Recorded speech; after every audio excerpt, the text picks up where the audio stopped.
السلام عليكم ورحمة الله وبركاته. بسم الله الرحمن الرحيم. الحمد لله رب العالمين، والصلاة والسلام على سيد المرسلين وعلى آله وصحبه أجمعين. أما بعد، عباد الله، أوصيكم وإياي بتقوى الله. رب اشرح لي صدري ويسر لي أمري واحلل عقدة من لساني يفقهوا قولي. إن أريد إلا الإصلاح ما استطعت وما توفيقي إلا بالله عليه توكلت وإليه أنيب.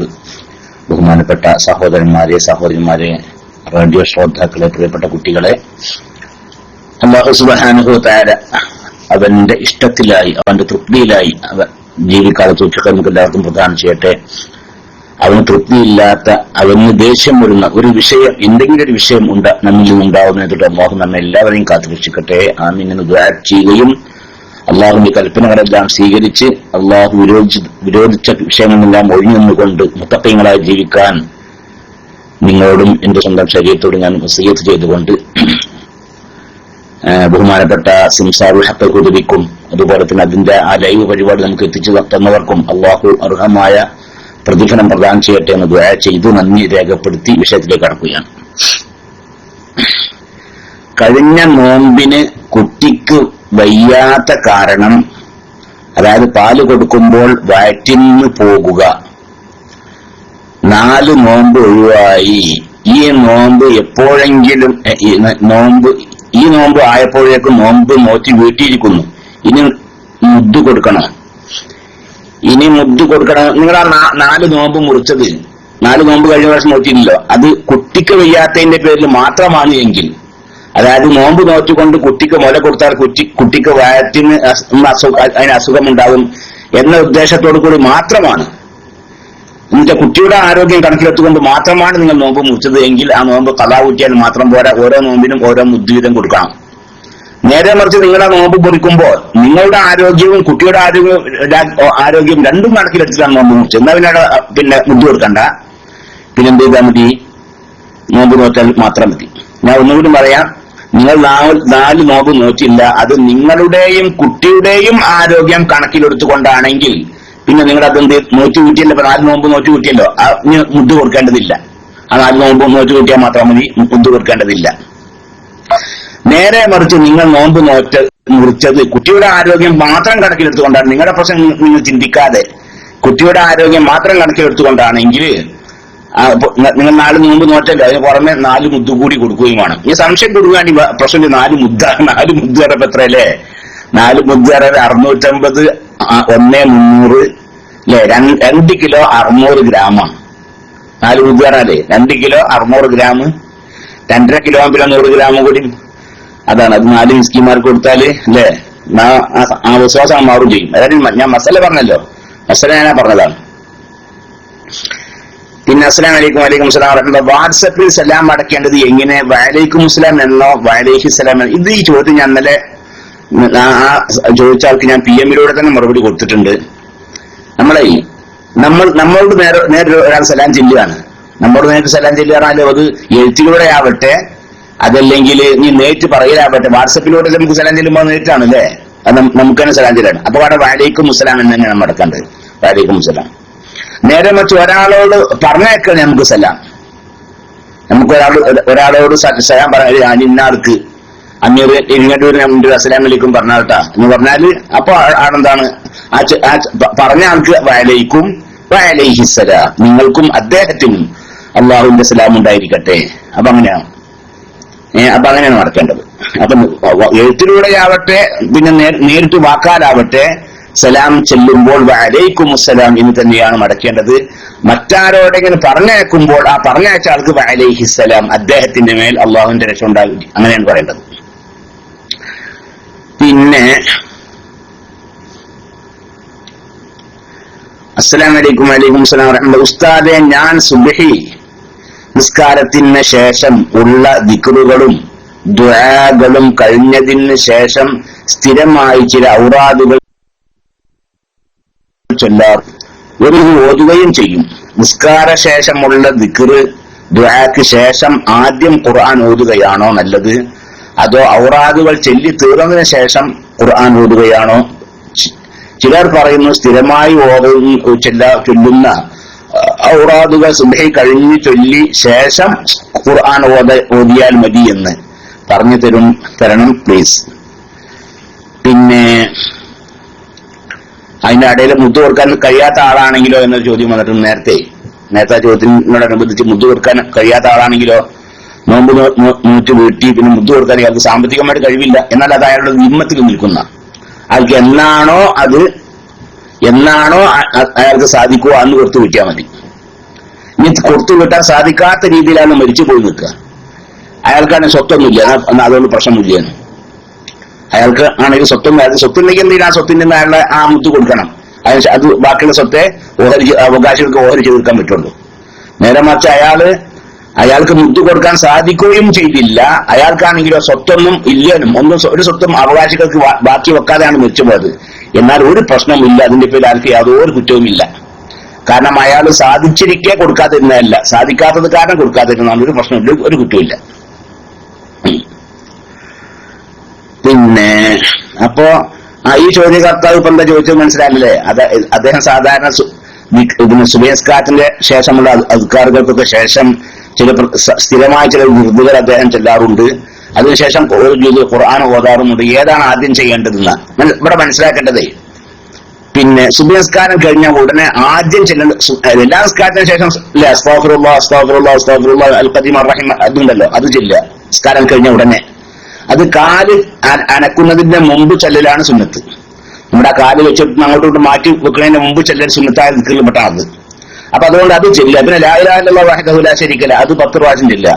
അതും തന്നെ എപ്പോ തിരിഞ്ഞിരിക്കുന്നതിന് മുമ്പ് തഹിയ്യാത്തിന് വേണ്ടി ഇന്ന് സലാം വീട്ടി ആ ഇരുത്തത്തിൽ നിന്ന് നമ്മൾ തിരിഞ്ഞിരിക്കുന്നതിന് മുമ്പ് നമ്മുടെ കാല് അങ്ങോട്ടും ഇങ്ങോട്ടും അനക്കണതിന് മുമ്പ് ചെല്ലൽ സുന്നത്താണ്. ഇത് രണ്ടും നിസ്കാരം കഴിഞ്ഞ ഉടനെ അസ്തഗ്ഫിറുല്ലാഹ് 3 പ്രാവശ്യം, പിന്നെ അൽ ഖദീം അർ റഹീം അല്ലദീ ലാ ഇലാഹ ഇല്ലാ ഹുൽ ഹയ്യുൽ ഖയ്യൂം അതൊക്കെ ചെല്ലുമല്ലോ. അതൊക്കെ മിൻ കുല്ലി ദംബിൻ വഖതിഅത്തിൻ വഅതൂബു ഇലൈഹി എന്നൊക്കെ പറഞ്ഞേ പിന്നെ അതും പിന്നെ അതുപോലെ ലാ ഇലാഹ ഇല്ലല്ലാഹു വഹ്ദഹു ലാ ശരീക ലഹു അത് 10 പ്രാവശ്യം അതും പിന്നെ സലാം വീട്ടി തഹിയ്യാത്തിന് ആ ഇരുന്ന സദസ്സിൽ വെച്ച് തന്നെ ആ ഇരുന്ന ഇരുപ്പിൽ വെച്ച് തന്നെ ചൊല്ലുക. അതിനുശേഷം പിന്നെ അങ്ങോട്ട് കൊണ്ടൊക്കെ മാറിയിരിക്കുകയോ ചെയ്യാം. അതിനുശേഷം പിന്നെന്ത് ചെയ്യുക? പിന്നെ നിസ്കാരം കഴിഞ്ഞ ഉടനെ ചെല്ലൽ വാരിദായ ദിക്റുകളുടെ സുബ്ഹാനല്ലാഹ് 33, അൽഹംദുലില്ലാഹ് 33, അല്ലാഹു അക്ബർ 33, ലാ ഇലാഹ ഇല്ലല്ലാഹു വഹ്ദഹു ലാ ശരീക ലഹു ഇതൊക്കെ 10 ദിക്ർ. പിന്നെ ഇമാം തുർമുദിയുടെ ഹദീസ് കൊണ്ട് സ്ഥിരപ്പെട്ട വിഷയമാണ്. നിസ്കാരം കഴിഞ്ഞ ശേഷം 10 ദിക്ർ ഇല്ല. ലാ ഇലാഹ ഇല്ലല്ലാഹു വഹ്ദഹു ലാ ശരീക ലഹു ലാ ഇലാഹ ഇല്ലല്ലാഹു എന്തെങ്കിലും 10 ദിക്ർ ഇല്ല. അതിന്റെ അടിസ്ഥാനത്തിൽ നമ്മുടെ നാട്ടിലൊക്കെ അഫ്ളൽ ദിക്റാണ്ട് 10 ദിക്ർ ഇല്ലല്ലോ അല്ലേ? അഫ്ളൽ ദിക്ർ 10 ദിക്ർ ഇല്ല. എന്താണ് നമ്മുടെ നാട്ടിലൊക്കെ അല്ലേ? അങ്ങനെ ഹദീസിന് വായതായതൊക്കെ പ്രാവർത്തികാക്കേണ്ട അൽഹംദുലില്ലാഹ് നമ്മള്. അതാണ് ജമാഅത്തായിട്ട് നടക്കുന്ന കാരണേ അതൊന്നും ഒഴിഞ്ഞു പോകുന്നില്ല അൽഹംദുലില്ലാഹ്. അപ്പൊ അതൊക്കെ ചൊല്ലിക്കഴിഞ്ഞ് പിന്നീട് എന്ത് ചെയ്യാ? പിന്നീട് ഇതൊക്കെ ഹദീസ് കൊണ്ട് സ്ഥിരപ്പെട്ട വിഷയവും സുബഹിസ്കാരം നിസ്കാരം കഴിഞ്ഞ ഉടനെ തന്നെ ചെല്ലൽ സുന്നത്തായ കാര്യങ്ങളുമാണ്. അതൊക്കെ ചൊല്ലിക്കഴിഞ്ഞ ശേഷം പിന്നെ ഞാൻ എന്തും ചെയ്യാ? ഈ സാധാരണ ചില വിഷയങ്ങൾ ചെല്ലൽ പതിവാക്കിയിട്ടുണ്ടാവില്ല അല്ലെ? ഉദാഹരണമാണ് സുബ്ഹാനല്ലാഹി വബിഹംദിഹി എന്ന് ഒരാൾ 100 പ്രാവശ്യം സുബ്ഹാനല്ലാഹി വബിഹംദിഹി എന്ന് 100 പ്രാവശ്യം സുബഹിന്റെ ശേഷവും മഗ്‌രിബിന്റെ ശേഷവും ഒരാൾ സ്ഥിരമായി ചൊല്ലി നിൽക്കുക. ഇന്ന് അത്ര വലിയ ഒരു അമലുമായി ഖിയാമത്ത് നാളിൽ വേറെ ആരും വരികയില്ല എന്നാ. അതുപോലെ ചെയ്ത ആളുകളല്ലാതെ സംഗതിയാണ്. അത്ര പ്രയാസമൊന്നുമില്ലല്ലേ? സുബ്ഹാനല്ലാഹി വൽഹംദുലില്ലാഹ് സുബ്ഹാനല്ലാഹി വബിഹംദിഹി സുബ്ഹാനല്ലാഹി വബിഹംദിഹി എന്ന് മാത്രമേ ഉള്ളൂ. സുബ്ഹാനല്ലാഹി വബിഹംദിഹി സുബ്ഹാനല്ലാഹിൽ അദീം വബിഹംദിഹി അസ്തഗ്ഫിറു അതൊന്നുമില്ല. സുബ്ഹാനല്ലാഹി വബിഹംദിഹി സുബ്ഹാനല്ലാഹി വബിഹംദിഹി സുബ്ഹാനല്ലാഹി വബിഹംദിഹി എന്തല്ലേ കുറച്ചേ ഉള്ളൂ. അത് 100 പ്രാവശ്യം ചൊല്ലുക സുബഹിക്ക് ശേഷം മഗ്‌രിബിന് ശേഷം. എന്നാൽ അത്രയും വലിയൊരു അമലുമായി ഖിയാമത്ത് നാളിൽ ആരും വരികയില്ല എന്നാ. പിന്നെ ആരൊഴികെ? ഇതുപോലെ വേറെ ആരും ചൊല്ലിയിട്ടുണ്ടെങ്കിൽ അവനും ഒഴികെ. അപ്പൊ അത്രയും നല്ല അമലാ. അപ്പൊ അങ്ങനെ അപ്പൊ അത് ഒരു ഇതൊന്നല്ല. അങ്ങനെ പല ആളുകളും സ്ഥിരമായി പതിവാക്കിയതുണ്ടാവും. അങ്ങനെ പതിവാക്കിയതൊക്കെ ചില്ല. അതല്ലെങ്കിൽ പ്രത്യേകമായ പിന്നെ നമ്മുടെ മശായിഖന്മാരെ അങ്ങനെ ഇജാസത്ത് തന്നതൊക്കെ ഉണ്ടാവും. അതൊക്കെ ചെല്ലുക. അതിനുശേഷം പിന്നെ വിശുദ്ധ ഖുർആൻ പാരായണം ചെയ്യുക അല്ലേ?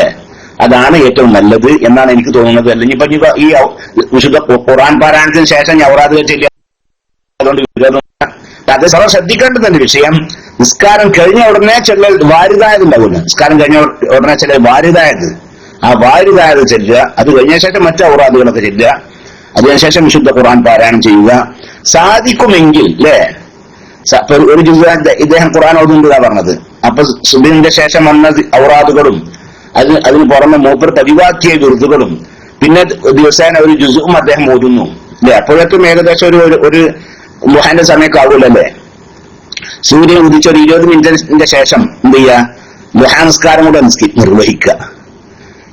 ലുഹാ നിസ്കാരം 2 റക്അത്ത് ലുഹാ നിസ്കരിച്ചാൽ തന്നെ ഈ പറഞ്ഞ മാതിരിയൊക്കെ ചെയ്തിട്ട് 2 റക്അത്ത് ലുഹാ നിസ്കരിച്ചിട്ട് അവിടെ സദസ്സിൽ നിന്ന് വിട്ടി പിരിഞ്ഞു നിൽക്കുക. എന്നാൽ തന്നെ പൂർണ്ണമായ ഉംറയും ഹജ്ജും ചെയ്ത കൂലിണ്ട്.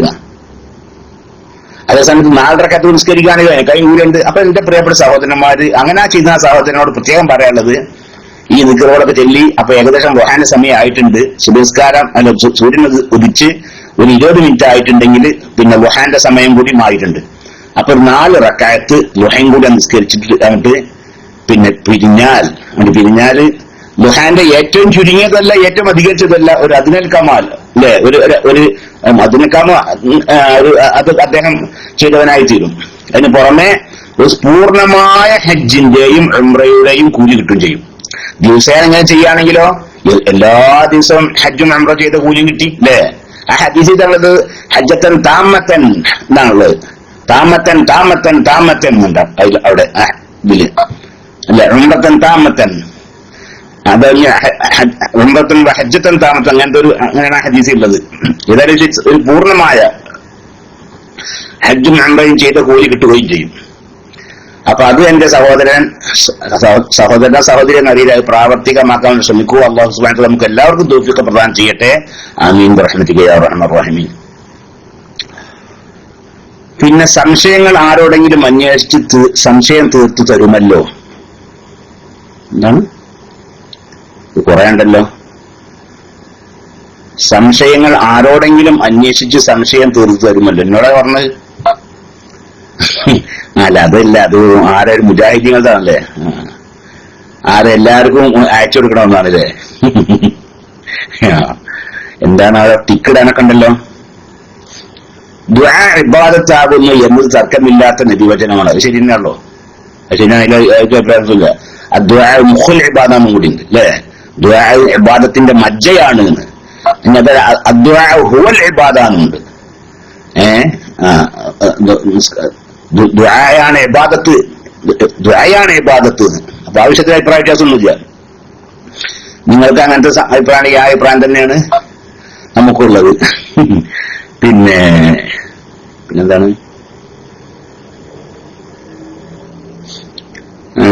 ഇബാദത്ത് ആരോ ദുആ ഇബാദത്താകുന്നതിൽ തർക്കമില്ലാത്ത നിബിവചനമാണ്.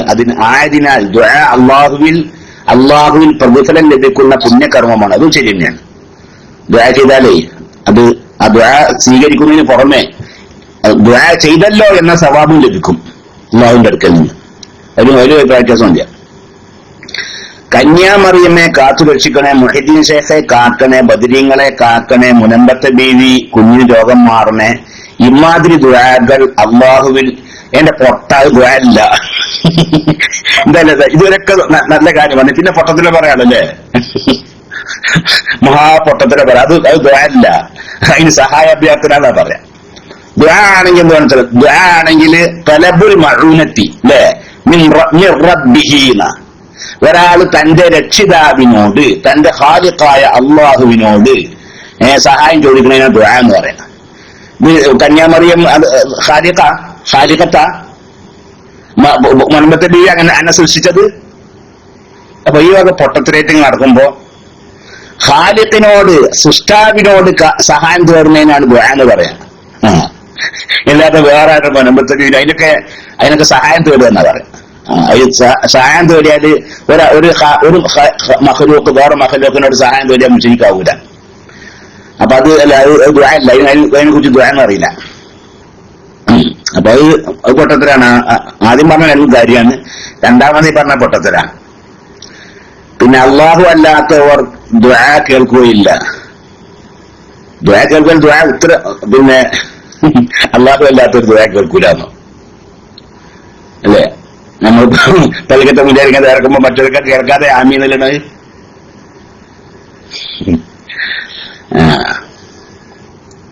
പള്ളിക്കത്തെ മുന്നേ നിസ്കാരം കഴിഞ്ഞാൽ ഇറക്കൂല. അപ്പൊ ആൾക്കാർക്ക് ആമീന്ന് കേൾക്കാതെ എത്ര നടക്കുന്നത് എന്തൊരു കഷ്ടാണ്. ഉത്തരം നൽകില്ല, ഉത്തരം നൽകുന്ന അള്ളാഹു തന്നെയാണ്. അതൊക്കെ പോട്ടല്ലേ ഇന്ന് പോലെ.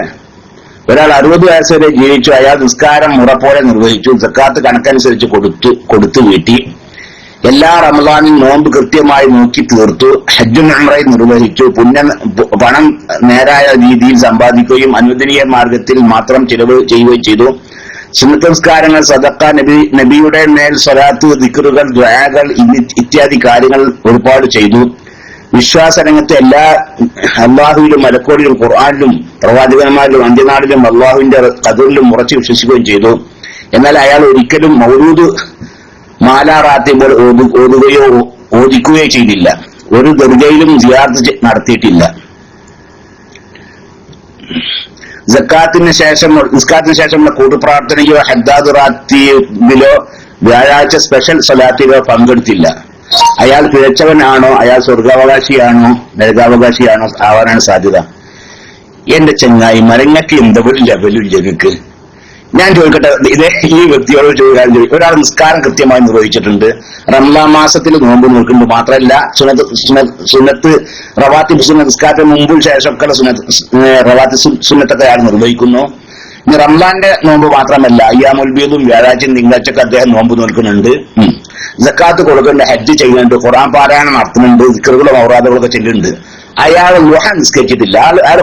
അതാണ് പഴക്കം ചെയ്യാത്തത്. അയാൾ നരകത്തിലാ സ്വർഗത്തിലാ? നിങ്ങളെ പറഞ്ഞാൽ മൗലൂദ് അടക്കട്ടെ. ഇയാളെ ഈ എല്ലാ കാര്യം ചെയ്തിട്ടുണ്ട്. അയാൾ സഹിയായ ഹദീസ് കൊണ്ട് വാരിതായ മുഅക്കദായ സുന്നത്തായ അല്ലെ ളുഹ മാത്രം അയാൾ നിസ്കരിച്ചിട്ടില്ല. അങ്ങനെ അയാൾ മരിച്ചുപോയി. അയാൾ നരകത്തിലാവാനോ സ്വർഗത്തിലാവാനോ സാധ്യത? നിങ്ങൾ പറഞ്ഞാൽ. അപ്പൊ ഈ വകതുമൊക്കെ ചിന്തിക്കേണ്ട എന്തെങ്കിലും എഴുതിണ്ടാക്കുമ്പോ എന്റെ പ്രിയപ്പെട്ട സഹോദര, നമ്മളാരും പറഞ്ഞപ്പോ അത് ഒരാൾക്കൊക്കെ ചെയ്തിട്ടില്ലെങ്കിലോ നരകത്തിലാണ് അല്ലേ? ഏതുപോലെ ഒരാൾ ലുഹാൻസ്കരിച്ചില്ല നരകത്തിൽ കിടക്കുവാൻ. അതുകൊണ്ട് വേറെ കാര്യങ്ങൾ ഓൻക്കുള്ള കുറവ് ലുഹാൻസ്കാരാണ് കുറവ്, നരകത്തിൽ കിടക്കുവോ? അസ്സലാമു അലൈക്കും വറഹ്മത്തുള്ളാഹി റഹ്മത്തുള്ളാഹ്. ഉസ്താദെ, ഞാൻ ഖത്തറിൽ ഒരു വർഷത്തോളം ആയി നല്ലൊരു ജോലി ലഭിക്കാൻ ദുആ ചെയ്യണം. അല്ലാഹു റബ്ബുൽ ഇസ്സത്ത് റസൂലുള്ളാഹി സ്വല്ലല്ലാഹു അലൈഹി വസല്ലം അവരുടെ ഹഖ് ജാഹ് ബർക്കത്ത് കൊണ്ട് നിങ്ങൾക്ക് നല്ലൊരു ജോലി അല്ലാഹു എത്രയും വേഗം നൽകട്ടെ. നിങ്ങൾ നല്ല ഖൈറായ, നിങ്ങൾക്ക് നല്ല തൃപ്തി വരുന്ന നല്ലൊരു ജോലിയും അതിൽ അല്ലാഹു ബർക്കത്തും പ്രദാനം ചെയ്യട്ടെ. ആമീൻ. വസല്ലല്ലാഹു അലാ സയ്യിദിനാ മുഹമ്മദ്. നാട്ടിലുള്ള ആൾക്ക് നമസ്കാരം ജുമുഅ ആക്കാൻ ജംആക്കാൻ പറ്റുമോ? ശരി. അതായത് മുഖീം, യാത്രക്കാരനല്ല, നാട്ടിൽ തന്നെ താമസിക്കുന്ന ആളാണ്, അയാൾക്ക് നിസ്കാരം ജംആക്കാൻ പറ്റുമോന്നോ? അയാൾക്ക് സഫറിന്റെ ഉണ്ടല്ലോ, ആൾക്ക് പറ്റൂല. കാരണം ആ ജംഅന് മുസാഫിറാണല്ലോ.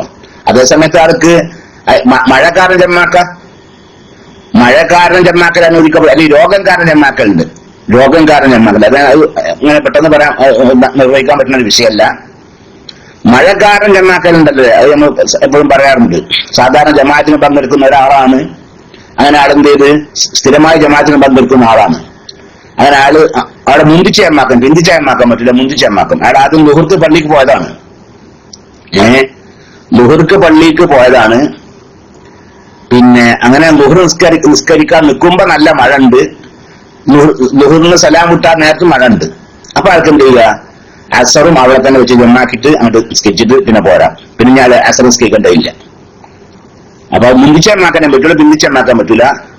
അപ്പൊ ആദ്യത്തെ നിസ്കാരം തുടങ്ങുമ്പോഴും പിന്നെ ആ നിസ്കാരത്തിന് ഒഴിവാകുമ്പോഴും രണ്ടാമത്തെ നിസ്കാരം തുടങ്ങുന്ന സമയത്ത് എന്ത് വേണം? മഴ വേണം. അതാണ് അതിന്റെ നിബന്ധന.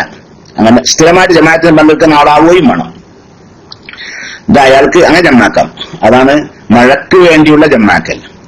പിന്നെ രോഗം കാരണം ജമാക്കുണ്ട്. അതിപ്പോ അങ്ങനെ എല്ലായിടത്തും അതങ്ങോട്ട് വ്യാപകമാക്കാൻ പ്രയാസമാണ്. അതിന് ചില നിബന്ധനകളൊക്കെ ഉണ്ട്. എന്താണ് നിബന്ധന? അത് അദ്ദേഹത്തിന് രോഗമുണ്ട്, ഇയാൾക്ക് രോഗമുണ്ട്. ആ രോഗം ഉള്ളതോടുകൂടി അത് ഇടക്കിങ്ങനെ ഉണ്ടാവും, ഇടക്കുണ്ടാവില്ല. അങ്ങനെയാണ് അയാളുടെ സ്വഭാവം, അങ്ങനെയാണ്. അപ്പൊ ഒരാളിപ്പോ ഉദാഹരണം പറയാം, ലുഹുറിന്റെ ആദ്യത്തിൽ അയാൾക്ക് ആ രോഗം കുടുങ്ങി, ആ രോഗം തുടങ്ങി. ഇനിയിപ്പോ ഈ രോഗം ഇപ്പൊ ഉള്ളതിനോട് കൂടി അയാൾക്ക് ലുഹുറ് അത് അതിന്റെ ഷർത്തും ഒക്കെ പാലിച്ചുകൊണ്ട് നല്ല രീതിയിൽ നിസ്കരിക്കാൻ സാധിക്കൂല. എന്നാൽ ഇത് കുറച്ച് കഴിഞ്ഞത് മാറാൻ സാധ്യതയുണ്ട്. അത് മാറുകയാണെങ്കിലോ അയാൾക്ക് നല്ലപോലെ നിസ്കരിക്കാൻ സാധിക്കുകയും ചെയ്യും. അപ്പൊ അയാൾക്ക് എന്ത് ചെയ്യുക, അങ്ങനത്തെ വ്യക്തിക്ക് അത് പിന്തിച്ചേമാക്കാം. ഞാനിപ്പോ നിസ്കരിക്കണില്ല, ഞാൻ ഈ നിസ്കാരം അസറിന്റെ സമയത്ത് ജമാഅത്ത് നിസ്കരിച്ചോളാം എന്നപ്പോ ആദ്യം തന്നെ ആദ്യത്തെ നിസ്കാരത്തിന്റെ സമയത്ത് കരുതുക. ആദ്യത്തെ നിസ്കാരത്തിന്റെ വക്ത അതിന് മുമ്പായിട്ട് കരുതുക. ചില ആളുകൾക്ക് വേറെ ഉണ്ടാവും ചിലപ്പോ അല്ലെ, ചിലപ്പോ ഇയാൾക്ക് സ്ഥിരമായിട്ട് രോഗം, ഉദാഹരണം പറയുകയാണെങ്കിൽ ഒരു അപസ്മാര രോഗിയൊക്കെ ഉണ്ടാവുമല്ലോ അല്ലെ, അങ്ങനൊക്കെ ഉണ്ടാവില്ല. ചിലപ്പോ അപസ്മാര രോഗികളുണ്ട്. ഞാൻ പെട്ടെന്ന് മനസ്സിലാവേണ്ട പറഞ്ഞ വിഷയമാണ്. ഒരു അപസ്മാര രോഗിയാണ്, അയാൾക്ക് ഇങ്ങനെ കിടന്നിങ്ങനെ തുള്ളലൊക്കെ ഉണ്ട്, അല്ലെങ്കിൽ ഇങ്ങനെ കിടന്ന് തുള്ളൽ രോഗമാണ്. അപ്പൊ സാധാരണ അയാൾക്ക് അങ്ങനെ സംഭവിക്കാറ് അസറിന്റെ സമയത്താണ് അങ്ങനെ സംഭവിക്കാറ്. അത് അസറിന്റെ സമയത്താണ് അങ്ങനെ സംഭവിക്കാറ്. അപ്പൊ അയാൾക്ക് എന്ത് ചെയ്യാ, അയാൾ ആ നിസ്കാരം ലുഹുർക്കൻ നിസ്കരിക്കുക, മുന്തിച്ചമാക്കുക അവിടെ. അപ്പൊ രണ്ടാമത്തെ നിസ്കാരത്തിന് ശേഷമാണ് ഇയാൾക്ക് സാധാരണ രോഗം ഉണ്ടാവാറ് പതിവ് എങ്കിലും ആ രോഗം ഉള്ളതിനോട് കൂടി അയാൾക്ക് നിസ്കാരം കൃത്യമായി നിർവഹിക്കാൻ സാധിക്കാതിരിക്കുകയും ചെയ്യുകയാണെങ്കിൽ അയാൾക്ക് മുന്തിച്ചെണ്ണാക്കാം. അതല്ലെങ്കിൽ ആദ്യത്തെ നിസ്കാരത്തിന്റെ സമയത്താണ് ഇയാൾക്ക് അത് ഉണ്ടാവുക, ആ ഉള്ള രോഗമുള്ളതിനോട് കൂടി അയാൾക്ക് നിസ്കാരം കൃത്യമായി നിർവഹിക്കാൻ സാധിക്കില്ലെങ്കിൽ അയാൾക്ക് പിന്തിച്ചെണ്ണാക്കാം. ഇങ്ങനത്തെ രോഗികൾക്കും. അപ്പൊ ചോദ്യകർത്താവിന്റെ ചോദ്യപ്പതാണ് മുസാഫിർ അല്ലാത്ത ആൾക്ക് ജമാക്കാൻ പറ്റുമോ? ഈ രണ്ട് അവസ്ഥയിൽ ജമാക്കാവുന്നതാണ് എന്നർത്ഥം. രോഗം കൊണ്ടും ഞാനീ പറഞ്ഞ രീതിയിലുള്ള രോഗം കൊണ്ടാണെങ്കിൽ, അതുപോലെ തന്നെ മഴ കാരണവും. പിന്നെ മഴയത്ത് അതൊക്കെ പറ്റും. കുട ചൂടിന്റെ കുട കേൾക്കുന്നില്ല, മഴ ഉണ്ട് അല്ലേ, വസ്ത്രം നനയുന്ന രീതിയിലുള്ള മഴ ഉണ്ട്, എന്നാല് ജമാക്കാം.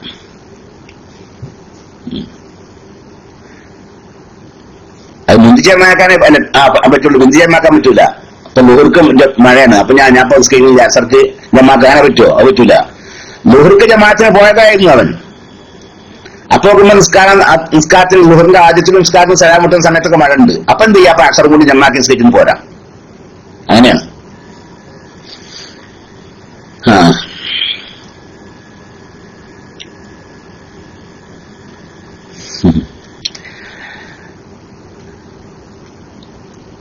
അസ്സലാമു അലൈക്കും.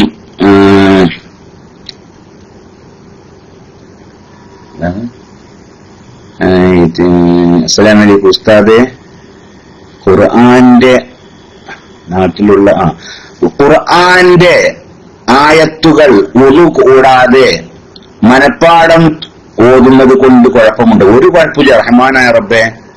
ഖുർആന്റെ ആയത്തുകൾ മാത്രമല്ല, ഖുർആൻ മുഴുവൻ പിന്നെന്ത് ചെയ്യാ, മുസ്ഹഫ് തൊടലാണ്. മുസ്ഹഫ് തൊടലും ചുമക്കലിക്കാണ് ഒലുജാതെ ഹറാം എന്ന് പറഞ്ഞത്. ഖുർആൻ ഓതല ഹറാമല്ല, അയാൾക്ക് ഖുർആൻ കാണാതെ അറിയി നിൽക്കുക. പിന്നെ ഒലുജാത്തിന് എന്ത് ചെയ്യാ, അത് ഓതാം. അല്ലെങ്കിൽ മുസ്ഹഫ് തൊടാതെ മുസ്ഹഫിലേക്ക് നോക്കിക്കൊണ്ട് ഖുർആൻ ഓതുക, അതിനൊന്നും ഒതു വേണ്ട. മുസ്ഹഫ് തൊടാനും ചുമക്കാനുമാണ് ഒതു നിർബന്ധമുള്ളത്. ഖുർആൻ ഓതാൻ ഒതു നിർബന്ധമില്ല, സുന്നത്താണ്. പിന്നെ ഏതെങ്കിലും സൂറത്തിന്റെ ഏതെങ്കിലും ആയത്തുകൾ ഓതിയാൽ എന്തെങ്കിലും കുഴപ്പമുണ്ടോ? ഇല്ലല്ല, അതുകൊണ്ട് കുഴപ്പമില്ല. ഏതൊരു സൂറത്തിന്റെ ഒലുജാതെ ഖുർആൻ മുഴുവൻ ഓതുന്നതുകൊണ്ടും കുഴപ്പമില്ലാന്ന്. മുസാഫ് തൊടാതെ എന്ത് ചെയ്യണം, അവനെ പിന്നെ ഇങ്ങനെ ഓതുകയാണ് ഒലുമില്ലാതെ, അതുകൊണ്ടൊരു കുഴപ്പമില്ല.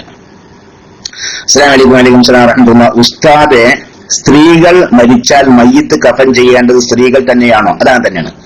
സ്ത്രീകളെ കുളിപ്പിക്കലും സ്ത്രീകളെ കഫൻ ചെയ്യേണ്ടതൊക്കെ പുരുഷന്മാരല്ല, സ്ത്രീകൾ തന്നെയാണ്. അവിടെ ആ മരിച്ച സ്ത്രീയുടെ ഏറ്റവും അടുത്ത കുടുംബക്കാരായ ആളുകളുണ്ടല്ലോ, അവരാണ് കുളിപ്പിക്കേണ്ടതും കഫൻ ചെയ്യേണ്ടതൊക്കെ. അവരില്ല എങ്കിൽ അല്ലേ, അടുത്ത കുടുംബക്കാർ, അകന്ന കുടുംബക്കാരായ സ്ത്രീകൾ കുളിപ്പിക്കുക, കഫൻ ചെയ്യുക. ഇനി അകന്ന കുടുംബക്കാരായ സ്ത്രീകളും ഇല്ല നിൽക്കുക, എന്നാൽ അവിടെ എന്ത് ചെയ്യുക, പിന്നെ അന്യ സ്ത്രീകൾ കഫൻ ചെയ്യുക, അല്ലേ? അതാണ്. ഇനി അകന്ന സ്ത്രീകൾ എന്നാൽ പിന്നെ അടുത്ത കുടുംബക്കാരായ പുരുഷന്മാർ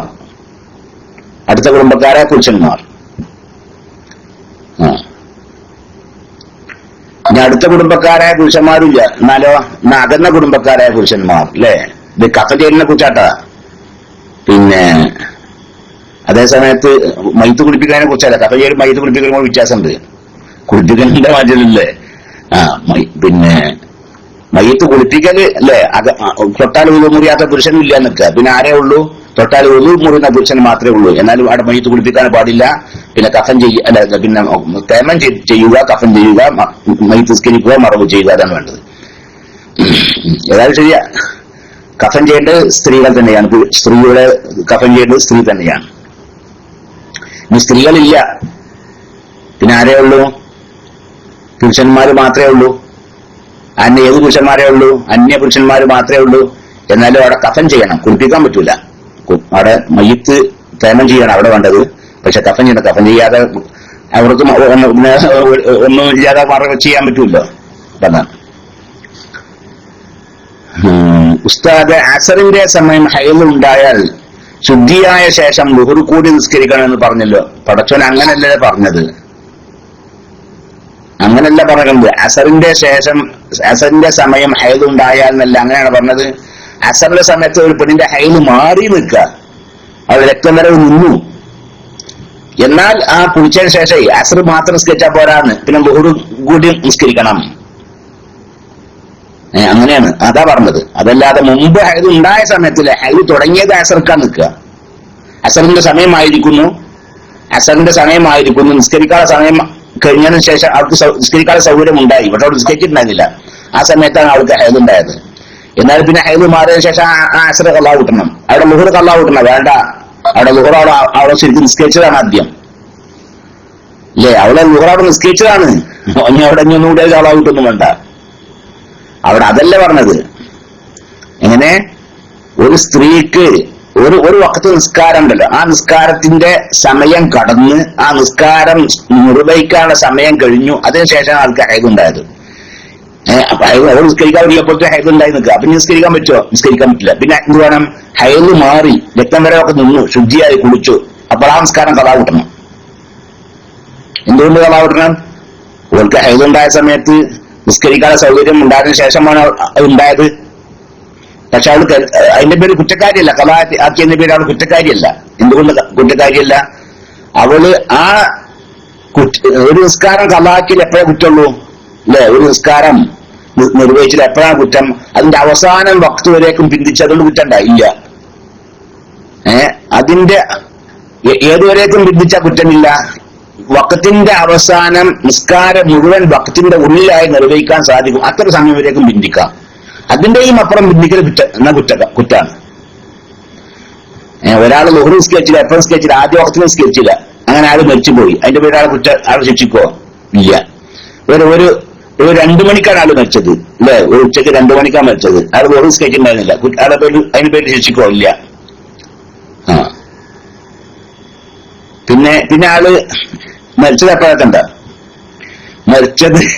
മരിച്ചത് അസർ ബാങ്ക് കൊടുക്കാൻ ഒരു 5 മിനിറ്റ് കൂടി ഉള്ളൂ. അപ്പോഴാണ് അയാൾ മരിച്ചത്. അപ്പൊ ആ 5 ഇനി അസർ ബാങ്ക് കൊടുക്കാൻ 5 മിനിറ്റ് കൂടെ ഉള്ളൂ. ആ 5 മിനിറ്റ് കൊണ്ട് ഇനിയിപ്പോ ഒന്നുണ്ടാക്കി ഈ ആ നിസ്കാരം മുഴുവൻ അസർ ബാങ്ക് കൊടുക്കുന്നതിന് മുമ്പായിട്ട് നിർവഹിക്കാൻ സാധിക്കോ? ഇല്ല. അത്രയും ആൾ ബന്ധിച്ചിട്ടുണ്ട്. അപ്പൊ അയാളെ കുറ്റക്കാരനാണ്. അപ്പൊ ഒരാൾക്ക് അങ്ങനെ എപ്പോഴും ചെയ്യാന്നല്ലേ പറഞ്ഞത്? അങ്ങനെ ചെയ്തു നിൽക്കുക ഒരാൾ, എന്നാൽ ആൾ കുറ്റക്കാരനാവില്ല. അല്ലാഹു തആല വലിയ കാരുണ്യവാനല്ലേ? നിസ്കാരത്തിന്റെ ലാസ്റ്റ് സമയം വരേക്കും പ്രതീക്ഷിക്കും. നിസ്കാരത്തിന്റെ ലാസ്റ്റ് സമയം വരേക്കും. എന്നിട്ട് ആ നിസ്കാരം മുഴുവൻ ഈ വഖത്തിന്റെ ഉള്ളിൽ ഉൾപ്പെടുത്തിക്കൊണ്ട് നിസ്കരിക്കാൻ എനിക്ക് സാധിക്കൂല. അത്രയും ആൾ പിന്തിച്ചെങ്കിൽ മാത്രമേ ശിക്ഷിക്കുള്ളൂ. അപ്പൊ ഏതായാലും ശരി, ഒരു സ്ത്രീ എന്ത് ചെയ്തു?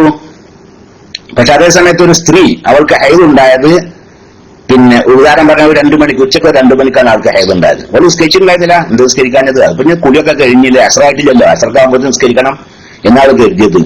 പക്ഷെ അവൾക്ക് എന്ത് ചെയ്ത്? 2 മണിക്ക് ഹൈദ് ഉണ്ടായി. അപ്പൊ അവിടെ ളുഹർ ബാങ്ക് കൊടുത്ത് കുറെ നേരം കഴിഞ്ഞിട്ടാണ് ഹൈദ് ഉണ്ടായത് അല്ലെ? ളുഹർ ബാങ്ക് കൊടുത്ത് അവർക്ക് നിസ്കരിക്കാനൊക്കെ ശരിക്കുള്ള സമയം കഴിഞ്ഞ ശേഷമാണ് ഹൈദ് ഉണ്ടായത്.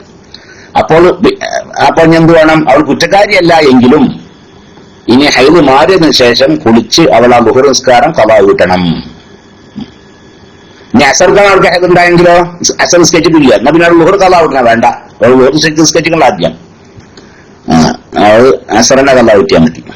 നേരെ മറിച്ച് അതല്ല, ഇനി ഒരു പെണ്ണിന്റെ ഹൈദ് മാറിയത് എപ്പോഴാണ്? അസർക്കാണ് ഹൈദ് മാറി രക്തം വരെ അവർക്ക് നിന്നത്. അങ്ങനെ അപ്പോൾ അവൾ കുളിച്ചിട്ട് അങ്ങനെ അസർ മാത്രം നിസ്കരിച്ചാൽ പോരാ. അവിടെ അസർ നിസ്കരിക്കണം, അസറിന് തൊട്ട് മുമ്പുള്ള ളുഹർ നിസ്കരിക്കണം. കാരണം ജമാഅത്ത് നമസ്കാരമാണല്ലോ. അതാണ് പറഞ്ഞത്. പിന്നെ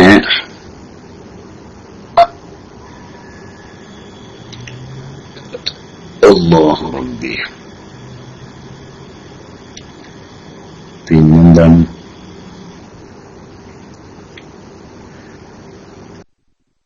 അസ്സലാമു അലൈക്കും. വലൈക്കും അസ്സലാം വറഹ്മത്തുള്ളാഹി. ഇമാം മൂന്നാമത്തെ റക്അത്തിൽ സലാം വീട്ടി. മഅ്മൂമിന് അറിയാം 3 ആയുള്ളൂ എന്ന്. മഅ്മൂം എന്താണ് ചെയ്യേണ്ടത്? ഇമാം മൂന്നാമത്തെ റക്അത്തിൽ സലാം വീട്ടിയാൽ മാത്രമല്ല, ഇമാമേ മൂന്നാമത്തെ റക്അത്തിൽ അത്തഹിയ്യാത്തിന് ഇരുന്ന് നിൽക്കുക. അത്തഹിയ്യാത്തിന് വേണ്ടി ഇമാം ഇരുന്ന് നിങ്ങൾക്ക് അത്തഹിയ്യാത്തിന് ഇരിക്കാൻ പറ്റുമോ? ഇത് ശരിയല്ല, ഇത് 3 റക്അത്തായിട്ട് 4 റക്അത്ത് നിസ്കാരമാണ്, 3 റക്അത്ത് ആയിട്ടുള്ളൂ എന്ന് നിങ്ങൾക്ക് ഉറപ്പാണ്. അപ്പൊ നിങ്ങളവിടെ ഇരിക്കാൻ അത്തഹിയ്യാത്തിന് ഇരിക്കാൻ പാടില്ല. എന്ത് വേണം? നിങ്ങൾ എഴുന്നേറ്റ് നിൽക്കണം.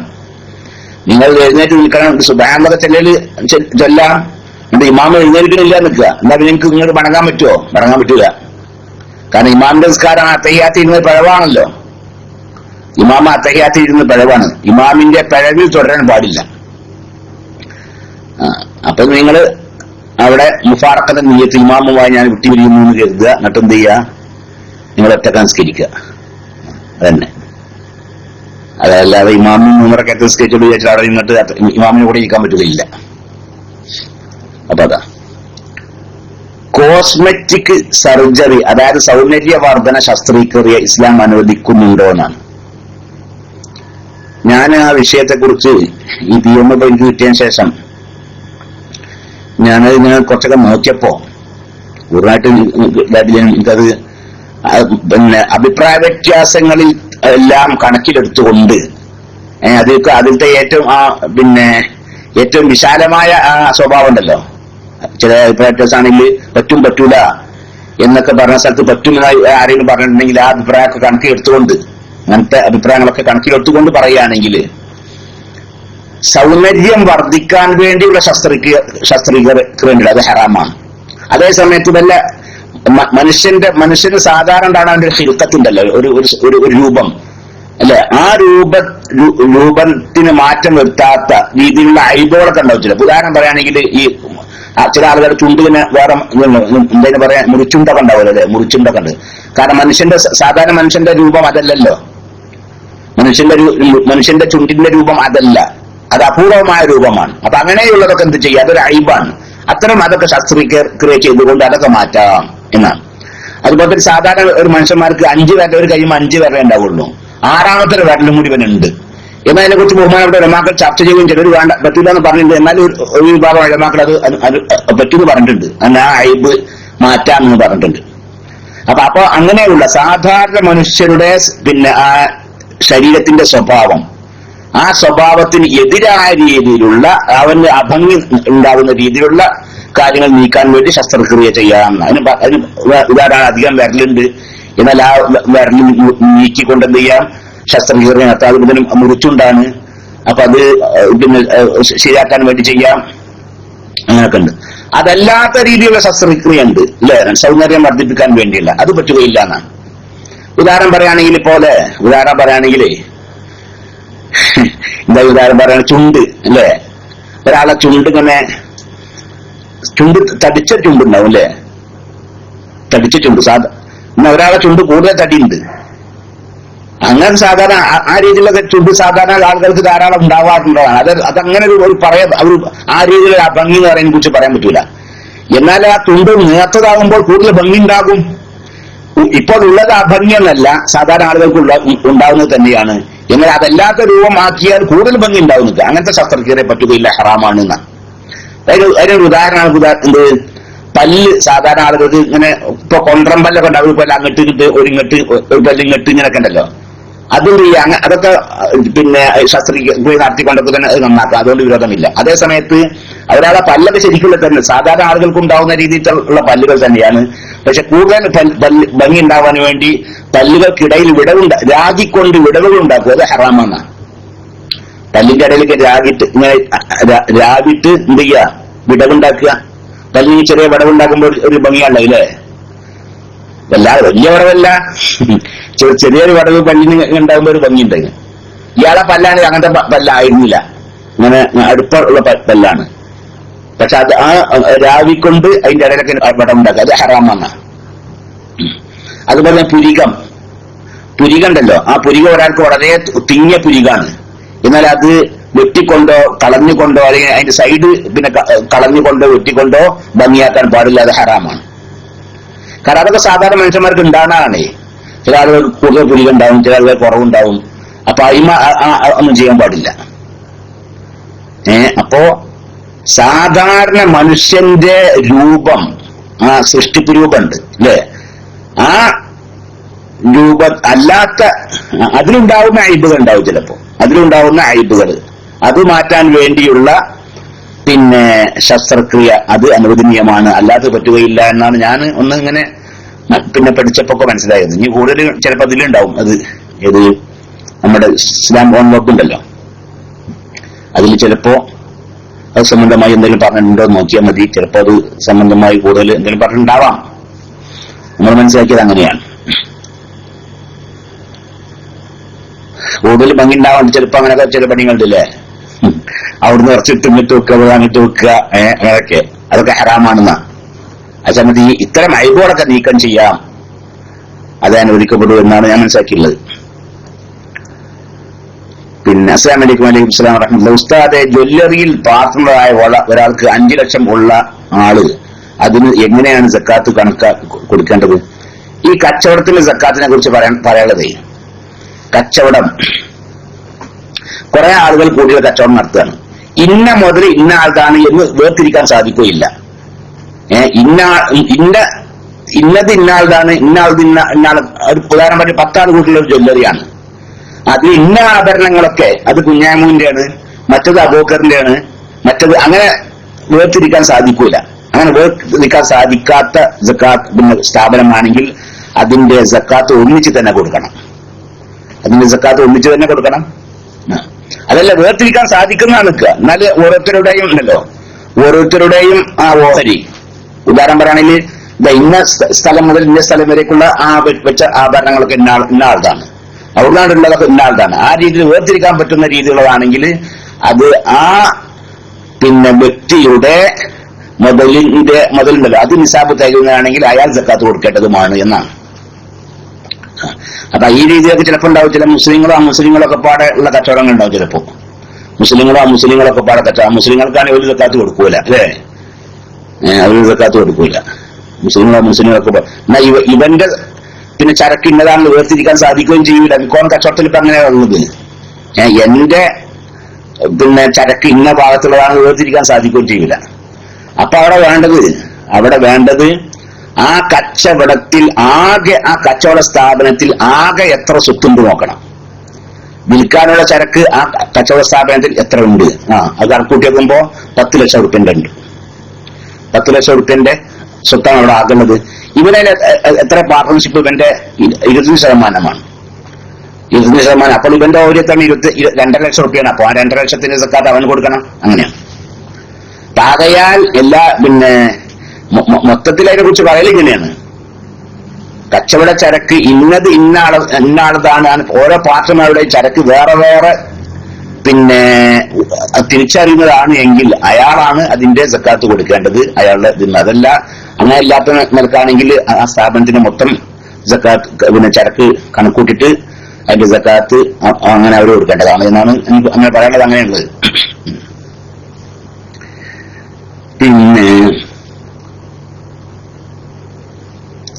ചെറിയ കുട്ടികളുമായി ഉംറക്ക് പോകുമ്പോൾ തവാഫും സഅയും ചെയ്യുമ്പോൾ 2 ആൾക്കും കൂടി 14 വട്ടം ചെയ്യണോ?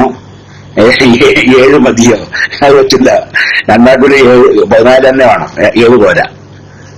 ആദ്യം ഒരാൾക്ക് ചെറിയ കുട്ടികളുടെ അടുത്ത് തവാഫ് ചെയ്യുമ്പോ ആദ്യം ഒരാൾക്ക് ഒന്നുകിൽ ആ കുട്ടിന്റെ തവാഫാവുക, എന്നിട്ട് ആ 7 പൂർത്തിയായ ശേഷം പിന്നെ നിങ്ങളുടേത്, അല്ലെങ്കിൽ ആദ്യം നിങ്ങളുടേത് പിന്നെ 7 പിന്നെ കുട്ടിയുടേത്. അങ്ങനെ 2 ആളും കൂടി 7 പറ്റുകയില്ല. എന്റെ കമ്പനിയിൽ 150 ആൾ ഉണ്ട്. പള്ളിയിലേക്ക് 6 കിലോമീറ്റർ ഉണ്ട്. ഇവിടെ ജുമുഅ നിസ്കരിക്കാമോ? നിങ്ങൾ നിങ്ങളുടെ കമ്പനിയിലത്തെ 150 ആളൊക്കെ വിദേശികളാണ്. 150 ആളാണ്. അവരെ കൊണ്ട് ഒരു ജുമാ സ്ഥാപിക്കാൻ പറ്റുകയില്ല. അവരെ കൊണ്ട് മാത്രം ഒരു ജുമാ സ്ഥാപിച്ചാൽ ആ ജുമാ സഹിയാവുകയില്ല. നമ്മുടെ മദ്ഹബ് അങ്ങനെയാണ്. പിന്നെന്താണ്, ആ മഹല്ലിക്കാരായ 40 പേര് വേണം. എന്നാലേ ജുമാ നിർബന്ധമുള്ളൂ. നിർബന്ധമുള്ളത് മാത്രമല്ല ജുമാ സഹിയാവുള്ളൂ. ജുമാ നിർബന്ധമുള്ളതല്ല. ജുമാ അതിന്റെ അടുത്ത സ്ഥലത്തേക്ക് ബാങ്ക് കേൾക്കും നിൽക്കുക, എന്നാൽ അങ്ങോട്ട് പോകാൻ നിർബന്ധമാണ്. നിങ്ങൾ ആ കമ്പനി നിൽക്കുന്ന സ്ഥലമല്ലോ, ആ കമ്പനി നിൽക്കുന്ന സ്ഥലത്ത് ഇതില്ല. ആ മഹല്ലിക്കാർ, ആ കമ്പനി നിൽക്കുന്ന സ്ഥലത്തുള്ള ആ മഹല്ലിക്കാരായ 40 ആളുകളില്ല നിൽക്കുക. പ്രായപൂർത്തിയെത്തിയ 40 പുരുഷന്മാരില്ല എങ്കിൽ അവിടെ ജുമാ സ്ഥാപിക്കാൻ പറ്റുകയില്ല. അവിടെ ജുമാ സ്ഥാപിക്കാൻ പറ്റുകയില്ല. പിന്നെ നിങ്ങൾക്ക് എന്ത് നിർബന്ധമാണ്? ജുമാ നിർബന്ധമാണ്. എപ്പോൾ? അടുത്ത മഹല്ലിൽ നിന്ന് ഇങ്ങോട്ട് ബാങ്ക് വിളി കേൾക്കും, എന്നാൽ നിങ്ങൾക്ക് അങ്ങോട്ട് ജുമാക്ക് പോകാൻ നിർബന്ധമാണ്. ഇനി അതെല്ലാം 6 കിലോമീറ്റർ ദൂരെയാണ് വേറെ പള്ളിയുള്ളത്, അവിടുന്ന് ബാങ്കൊന്നും കേൾക്കൂല. നിങ്ങൾക്ക് ജുമാക്ക് പോകാൻ നിർബന്ധമില്ല. നിങ്ങൾക്ക് ലോക നിസ്കാരം നിർബന്ധമുണ്ട്, ജുമാ നിർബന്ധമില്ല. അതന്നെ, വേറെന്താ? പിന്നെ എന്റെ പറഞ്ഞല്ലോ റഹ്മത്തുള്ളാഹി, ഉസ്താദെ, നമ്മൾ ധരിക്കുന്ന ജീൻസിന്റെയും ഷർട്ടിന്റെയും ഒക്കെ മുകളിൽ അതിന്റെ ബ്രാൻഡ് ചിഹ്നങ്ങളായ മാനിന്റെയും പുലിയുടെയും അതുപോലത്തെ ഇത് ഇട്ടാൽ നിസ്കാരം സഹിയാകുമോ? നിസ്കാരമൊക്കെ സഹിയാകും, നിസ്കാരം സഹിയാകും. പക്ഷെ അങ്ങനെയുള്ളത് പിന്നെ ഈ ഇതുണ്ടല്ലോ, ഇത് വരച്ചതല്ലാത്ത, അതിന് മാനിന്റെയും മറ്റൊക്കെ രൂപം വരച്ചതാണ്. വരച്ചു വെച്ചാൽ അതിങ്ങനെ ഉണ്ടാവില്ല. പിന്നെ നൂലുകൊണ്ടും തുന്നിയതല്ലാണ്. നൂലുകൊണ്ട് തുന്നിയതൊക്കെ തപ്പിയ ഇങ്ങനെ അതിന്റെ ഇത് കാണുമല്ലോ അല്ലെ.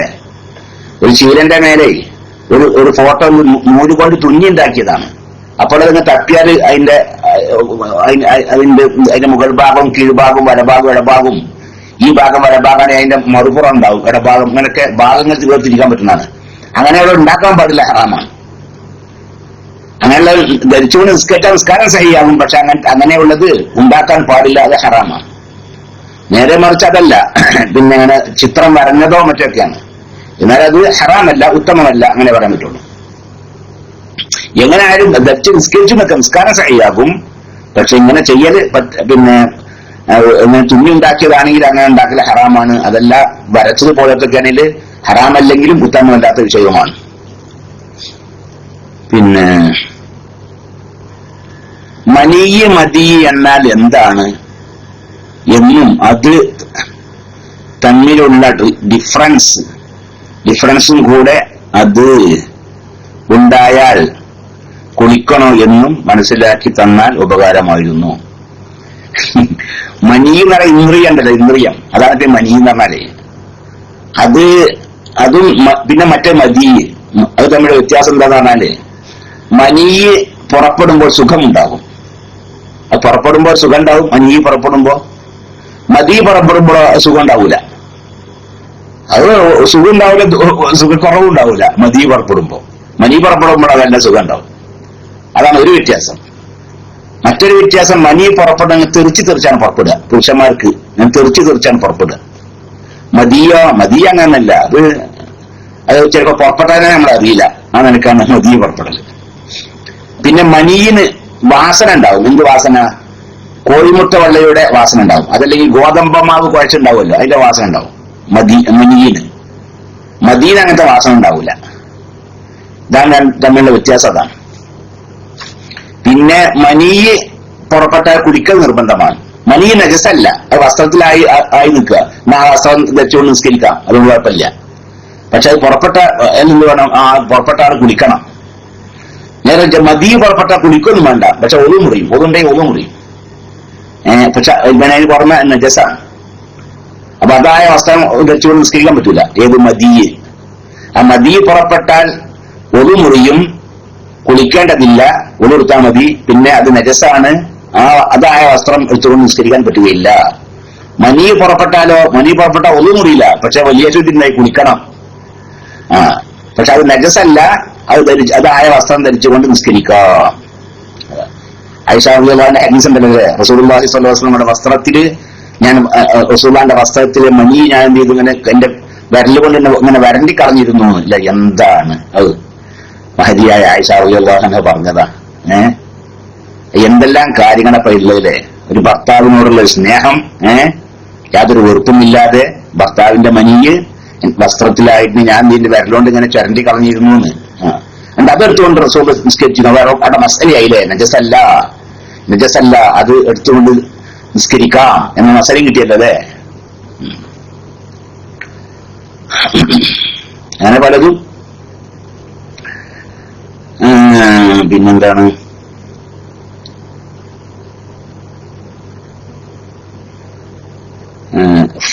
ഫർള് നോമ്പ് ഖളാ വീട്ടുമ്പോൾ സുന്നത്ത് നോമ്പ് പോലെ ഇഷ്ടമുള്ളുമ്പോൾ മുറിക്കാൻ പറ്റൂല. സുന്നത്ത് നോമ്പ് നോൽക്കുന്ന ആളും സുന്നത്ത് നിസ്കാരം നിസ്കരിക്കുന്ന ആള് അത് പൂർത്തിയാക്കണോ വേണ്ട എന്ന് തീരുമാനിക്കാതെ പൂർണ്ണ സ്വാതന്ത്ര്യം ആൾക്കുണ്ടെന്നാ. ഒരാൾ സുന്നത്ത് നിസ്കാരം നിസ്കരിക്കുകയാണ്, അവർക്ക് വേണമെങ്കിൽ എന്താ കൈയടിച്ചു പോവാം, അത് പൂർത്തിയാക്കാൻ നിർബന്ധമില്ല. നേരെ മറിച്ച് അതല്ല, ഫർള് നിസ്കാരം നിർവഹിക്കുകയാണ്, അയാൾ പൂർത്തിയാക്കൽ നിർബന്ധമാണ്. കാരണം കൂടാതെ അതിൽ നിന്ന് ഒഴിവാൻ പാടില്ല, ഹറാമാണ്. കാരണം കൂടാതെ ഫർള് നിസ്കാരത്തിൽ നിന്ന് ഫർള് നിസ്കാരം മുറിക്കാൻ പാടില്ല, ഹറാമാണ്. അതുപോലെ തന്നെ കാരണം കൂടാതെ ഫർള് നോമ്പ് മുറിക്കാൻ പാടില്ല, ഹറാമാണ്. അത് അതായ ഫർളാവട്ടെ ഖളായ ഫർള് നോമ്പോ ഖളാ കിട്ടുകയാണ്, അപ്പോൾ മുറിക്കാൻ പാടില്ല. കാരണം കൂടാതെ മുറിക്കാൻ പാടില്ല, ഹറാമാണ്. നേരെ മറ്റേ സുന്നത്ത് നോമ്പല്ല. സുന്നത്ത് നോമ്പ് നോക്കുന്ന ആൾക്ക് എന്ത് ചെയ്യാ, ഞാൻ ഇപ്പൊ നോക്കുന്നില്ല എന്ന് വെച്ചാൽ മുറിക്കുകയോ ചെയ്യാം, അതൊന്നും വിരോധമില്ല. അസ്സലാമു അലൈക്കും. വലൈക്കും സലാം. ഉസ്താദെ, നിസ്കാരം ഖളാ ഉള്ള ആൾ പള്ളിയിലേക്ക് വന്നപ്പോൾ അവിടെ മറ്റൊരു നിസ്കാരത്തിന്റെ ജമാഅത്ത് നടക്കുന്നു. അപ്പോൾ അയാൾ ഖളാ നിസ്കാരം നിസ്കരിക്കുകയാണോ ആ ജമാഅത്തിന് പങ്കെടുക്കുകയാണോ വേണ്ടത്? ഖളായ നിസ്കാരം ആ ജമാഅത്ത് ഖളാ കരുതിക്കൂട്ടി ഖളാ ആക്കിയതാണെങ്കിൽ ആദ്യം ഖളാ ഉള്ളത് നിർബന്ധമാണ്. എന്നിട്ടേ പിന്നെ അതാ ഉള്ളത് നിസ്കരിക്കാൻ പറ്റൂ. അതാ ഉള്ളത് ഖളാ ആകുമെന്ന് ഭയം ഇല്ല എങ്കിൽ അയാൾക്ക് നിസ്കാരം ഖളായതേ അയാൾ കരുതിക്കൂട്ടി ഖളാ ആക്കിയതാണ്. മറതി കൊണ്ടോ ഉറക്കം കൊണ്ടോ ഖളാ ആയതല്ല അർത്ഥം. അപ്പൊ കരുതിക്കൂട്ടിയ ഖളാ ആക്കിയതാണ്. അങ്ങനെയാണെങ്കിൽ ആദ്യം ഖളാ വീട്ടിൽ നിർബന്ധമാണ്. അതിനുശേഷമേ അതാ ഉള്ളത് നിസ്കരിക്കാൻ തന്നെ പറ്റുള്ളൂ, ജമാഅത്ത് നഷ്ടപ്പെട്ടാലും ശരി.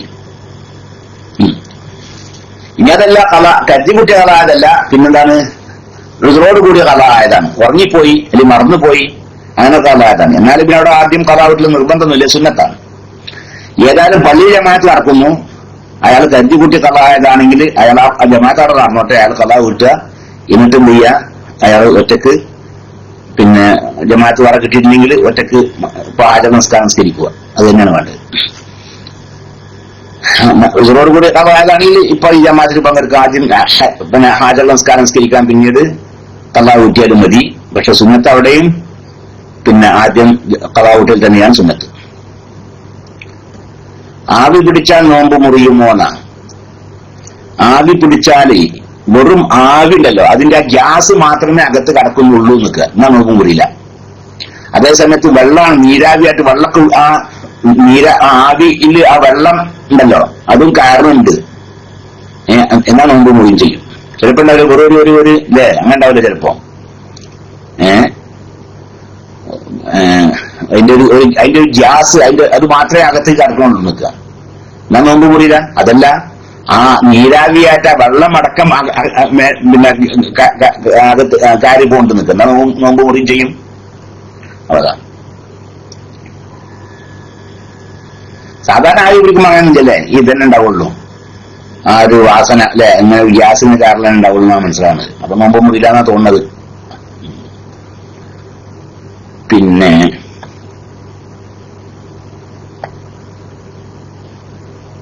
അസ്സലാമു അലൈക്കും. വലൈക്കും സലാം. ഉസ്താദെ, മകന് വാഫിക്ക് അഡ്മിഷൻ കിട്ടാൻ ദുആ ചെയ്യണം. ദുആ ചെയ്തിരുന്നോ ഇന്നലെ ഞാൻ മറ്റല്ലേ, മകന് എന്റെ ഉന്നതമായ മാർക്കോട് കൂടി SSLC ഒക്കെ പാസ്സായിട്ടുണ്ട് എന്ന് അറിഞ്ഞു. ഇനി വാഫിക്ക് അഡ്മിഷൻ കിട്ടാൻ വേണ്ടി ദുആ ചെയ്യാൻ വേണ്ടി ആവശ്യപ്പെട്ടു. നമ്മൾ ഇന്നലെ ഞാനായിട്ട് ദുആ ചെയ്തിരുന്നു. അതായത് അല്ലാഹു സുബ്ഹാനഹു വ തആല കുട്ടിക്ക് അഡ്മിഷൻ നൽകട്ടെ, അല്ലാഹു തആല അതിന്റെ ചാൻസ് അള്ളാഹു നൽകട്ടെ. നല്ല ഉന്നതമായ മാർക്കോട് കൂടി അതിലും അവനെ അള്ളാഹു തആല വിജയിപ്പിക്കട്ടെ. ആ കോഴ്സ് പൂർത്തിയാക്കുവാനും നാഫിയായ ഇൽമ് നല്ല രീതിയിൽ പഠിച്ചതനുസരിച്ച് അമൽ ചെയ്യാനൊക്കെ അള്ളാഹു സുബ്ഹാനഹു വ തആല തൗഫീഖ് പ്രദാനം ചെയ്യട്ടെ. ആമീൻ. സല്ലല്ലാഹു അലൈഹി വസല്ലം മുഹമ്മദ്. പിന്നെ അസ്സലാമു അലൈക്കും. വലൈക്കും സലാം. നിസ്കരിക്കുമ്പോൾ തോൾ മാത്രം മറച്ചാൽ മതിയോ? ഫുൾ കൈയുള്ളത് വേണോ? ഫുൾ കൈയുള്ളത് വേണോ? അങ്ങനൊന്നുമില്ല.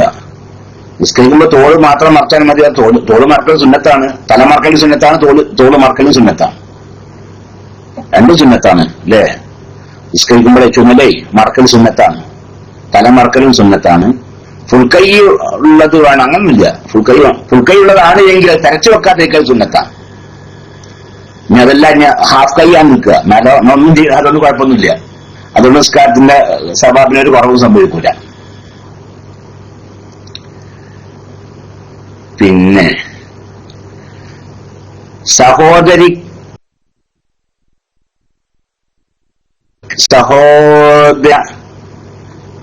ബന്ധമാണെങ്കിൽ ശരിയാവാൻ ദുആ ചെയ്യണം ഉസ്താദെ. അല്ലാഹു സുബ്ഹാനഹു വ തആല അവൾക്ക് നല്ല അനുയോജ്യനായ, സൽസ്വഭാവിയായ, ദീനിയായ, പ്രഗൽഭനായ നല്ലൊരു ഭർത്താവിനെ നൽകട്ടെ അല്ലാഹു തആല. അവന്റെ മഹദായ ഫദ്ൽ കൊണ്ടും റസൂലുള്ളാഹി സ്വല്ലല്ലാഹു അലൈഹി വസല്ലമയുടെ ഹഖ്ഖായ ബർക്കത്ത് കൊണ്ടും അങ്ങനെ അവർ തമ്മിലുള്ള ജീവിതമല്ലോ അത് വളരെ സന്തോഷകരമാക്കി കൊടുക്കട്ടെ പടച്ചവനെ. ആമീൻ. സല്ലല്ലാഹു അലൈഹി വസല്ലം മുഹമ്മദ്. ഹനഫി മദ്ഹബ് പ്രകാരം ഫുൾ കൈ വേണമോ? അതൊന്നും വേണ്ട. ഹനഫി മദ്ഹബ് പ്രകാരം വേണ്ട. നിസ്കാരം സഹിയാണെങ്കിൽ ഔറത്ത് മറച്ചാൽ മതി. കുപ്പാട്ടിന്റെ അർത്ഥം എന്തല്ലേ ഫുൾ കൈയും ഹാഫ് കൈയും? നിസ്കാരം സഹിയായി ഔറത്ത് മറച്ചാൽ മതി അല്ലേ? ഇപ്പൊ ഇവിടെ നമ്മുടെ പള്ളിയിൽ കുറെ മൊറോക്കോക്കാരൊക്കെ ട്രൗസർ ഇട്ടേണ്ടി എന്ന് വന്നിട്ടേ ഞാൻ എവിടൊക്കെ കാര്യമൊക്കെ പറഞ്ഞിട്ട് ഒക്കെ നിരോധിച്ചത്. ഓല മദ്ഹബിൽ അങ്ങനെ കണ്ടില്ലല്ലേ? മുഹല്ലമായ ഔറത്തും പിന്നെ ഖഫീഫായ ഔറത്തും, അങ്ങനെ രണ്ടു തരം ഔറത്താണ് മാലിക്കി മദ്ഹബില്.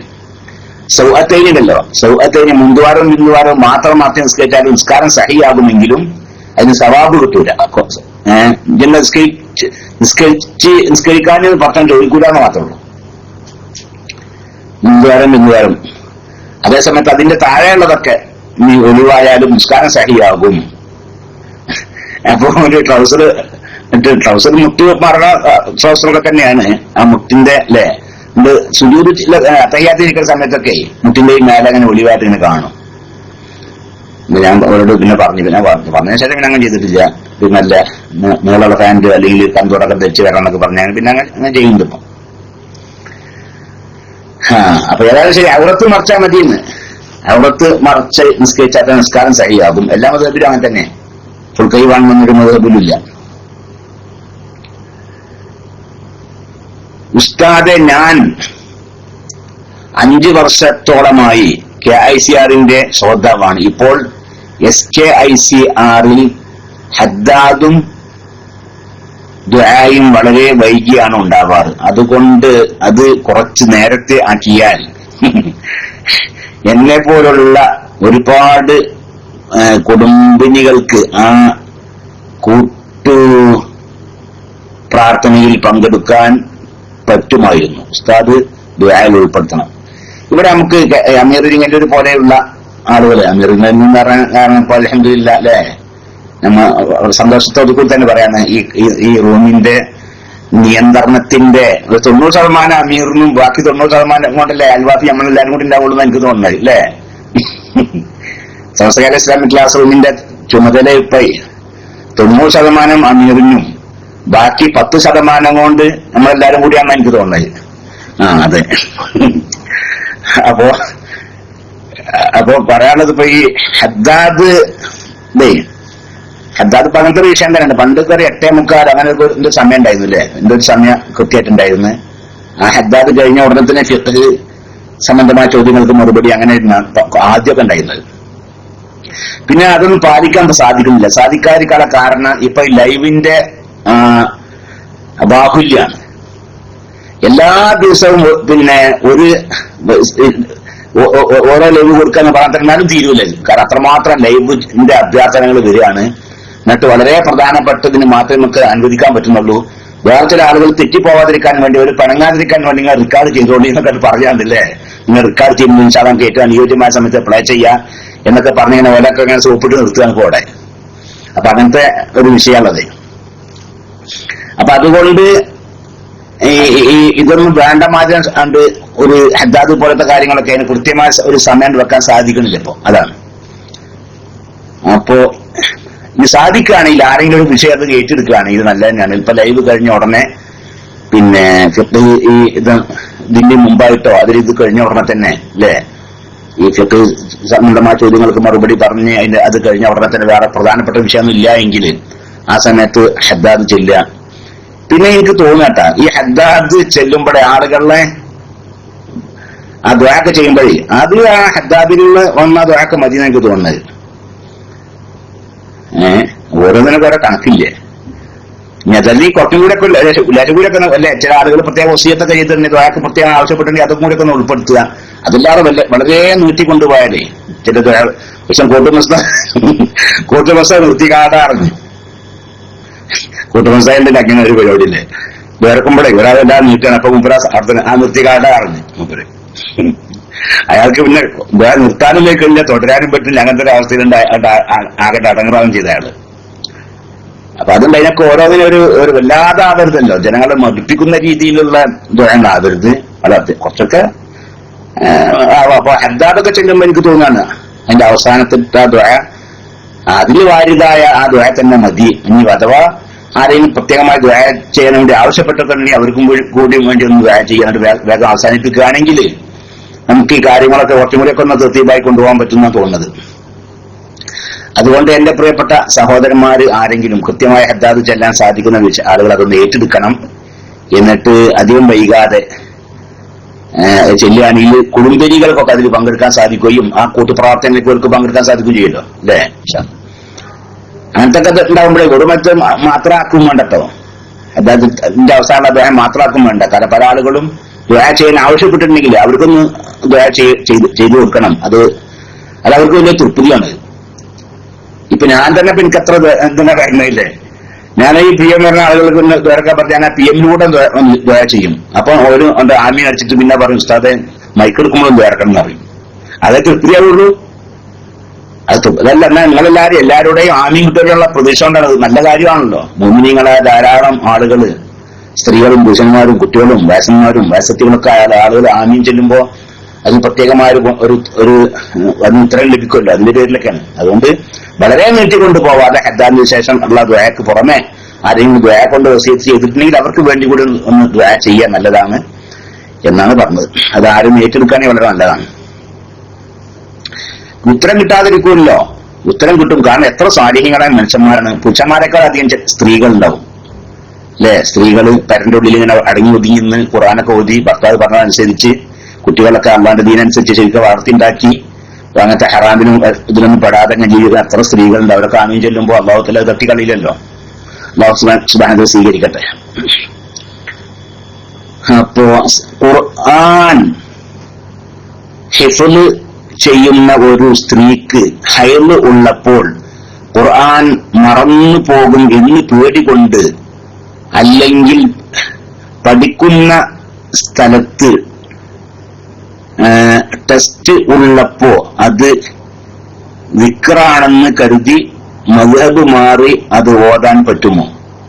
മദ്ഹബ് മാറൊന്നും വേണ്ട. പൈന് മദ്ഹബ് മാറൊന്നും വേണ്ട. എനിക്ക് തോന്നുന്നു ആ വിഷയത്തിൽ വളരെ ഉഷാറ് നമ്മുടെ മദ്ഹബ് തന്നെയാണ്. അതിന്റെ കുറച്ചും കൂടി അല്ലേ. ഖുർആൻ എന്ന കരുത്തോടുകൂടി ഓതൽ മാത്രമേ ഹറാമുള്ളൂ. ഹൈദുകാരിക്കൊക്കെ ഖുർആൻ എന്ന കരുത്തോടുകൂടി ഒന്നും കരുതാതെ ഓതാന്നാ. ഒന്നും ഈ ദിക്റുകളുടെ കരുത്തോട് കൂടിയാണെങ്കിൽ അതും ഹറാമല്ല. എന്നാലും ഓതാം.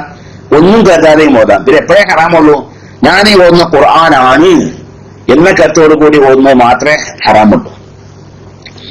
അപ്പോ ഖുർആൻ ഹിഫ്ളാക്കുന്ന സ്ത്രീയാണ്. അപ്പൊ എല്ലാ മാസം ഇങ്ങനെ ഹൈദുണ്ടാകും അല്ലെ ഉണ്ടാവും. അപ്പോ 6-7 ദിവസമൊക്കെ ഉണ്ടാവുമല്ലോ. ചില സ്ത്രീകൾ 15 ദിവസം വരെയൊക്കെ ഉണ്ടാവാലോ. അപ്പൊ ആ സമയത്ത് ഇത് അങ്ങനെ ആവർത്തിക്കാതിരുന്നാലും മറന്നു പോകും എന്ന ഭയം ഉണ്ട് എങ്കിൽ ഒന്നുകിൽ ഖുർആൻ എന്ന കരുത്തു കൂടി അല്ലാതെ ഓതുക. ഖുർആനെ ഷെർവാനിയിലുണ്ട് ആ വിഷയം പറഞ്ഞത്. ഈ നിരക്ക് നോക്കുകയാണെങ്കിൽ ഖുർആൻ മുഴുവൻ ഓതാന്ന്. കാരണം പിന്നെ ദിക്ർ എനിക്ക് ഓതാം. ദിക്ർ എനിക്ക് ഓതാം. മൗഇദത്ത് എനിക്ക് ഓതാം. അംറ് എനിക്ക് ഓതാം. അംറും ബിൽ മഅറൂഫ് നഹിയൻ മുൻകർ എനിക്ക് ഓതാം. പിന്നെ ഖിസ്സ എനിക്ക് ഓതാം. ഖുർആൻ തബ്ശീർ ഇല്ലേ, തൻസീർ, ഇൻസാറൊക്കെ ഉണ്ടല്ലോ. ആ നിരക്കൊക്കെ ഓതാ. ഖുർആനിൽ എന്തെല്ലാം വേറെന്താ ഉള്ളത്? പിന്നെ അമ്രാറുഫല്ലേ, അല്ലെങ്കിൽ നഹീനൻ മുഗറായിരിക്കും, അല്ലെങ്കിൽ മസലകൾ വിവരിക്കലായിരിക്കും, അല്ലെങ്കിൽ പഴയ കാലത്ത് സംഭവിച്ചു പോയ കഥകൾ വിവരിക്കലായിരിക്കും, അല്ലെങ്കിൽ പിന്നെ നരകത്തിനെ കുറിച്ച് പേടിപ്പിക്കലായിരിക്കും, അല്ലെങ്കിൽ സ്വർഗത്തിനെ കുറിച്ച് സന്തോഷിപ്പിക്കലായിരിക്കും. അപ്പൊ അത്തരം ആയത്തുകളൊക്കെ ആ ചിന്തയോടുകൂടി ഓതാന്ന. അപ്പൊ ഇതെല്ലാം വേറെന്താണത്? ആകയാൽ ഖുർആൻ എന്ന കരുത്തോടുകൂടി ഓതലും മാത്രമേ ഹറാമുള്ളൂ, വേറെ നമുക്ക് ഏത് ഓതലും ഹറാമല്ല എന്ന് ഷെർവാനി ആ ഭാഗത്ത് വളരെ വ്യക്തമായിട്ട് പറഞ്ഞിട്ടുണ്ട്. അപ്പൊ മറന്നു പോകും എന്ന് പിന്നെ ഭയം ഉണ്ട് എങ്കിൽ ഇങ്ങനെ ചെയ്യാം, ഖുർആൻ എന്ന കരുത്ത് കൂടാതെ ഓതുക. അല്ലെങ്കിൽ എന്ത് ചെയ്യുക, അല്ലെങ്കിൽ നാവ് കൊണ്ട് പറയലാണ് ഇപ്പൊ ഹറാമേ. സ്വന്തം ശരീരം കേൾക്കുന്ന രീതിയിൽ നാവ് കൊണ്ട് ഉച്ചരിക്കലാണ് ഹറാം. മനസ്സിലിങ്ങനെ നടത്തുള്ള ഹറാമെന്നല്ല. അപ്പൊ അങ്ങനെ ചെയ്യുക, രണ്ടാൾ അങ്ങനെ ചെയ്യുകയോ അതല്ലെങ്കിൽ ഈ നിലക്ക് ഓതുകയോ എന്തും ചെയ്യാം. പിന്നെ ടീച്ചർക്ക് അത് ഞാൻ പറയാറുണ്ട്, ടീച്ചർക്ക് പണിയൊക്കെ ചെയ്യാം.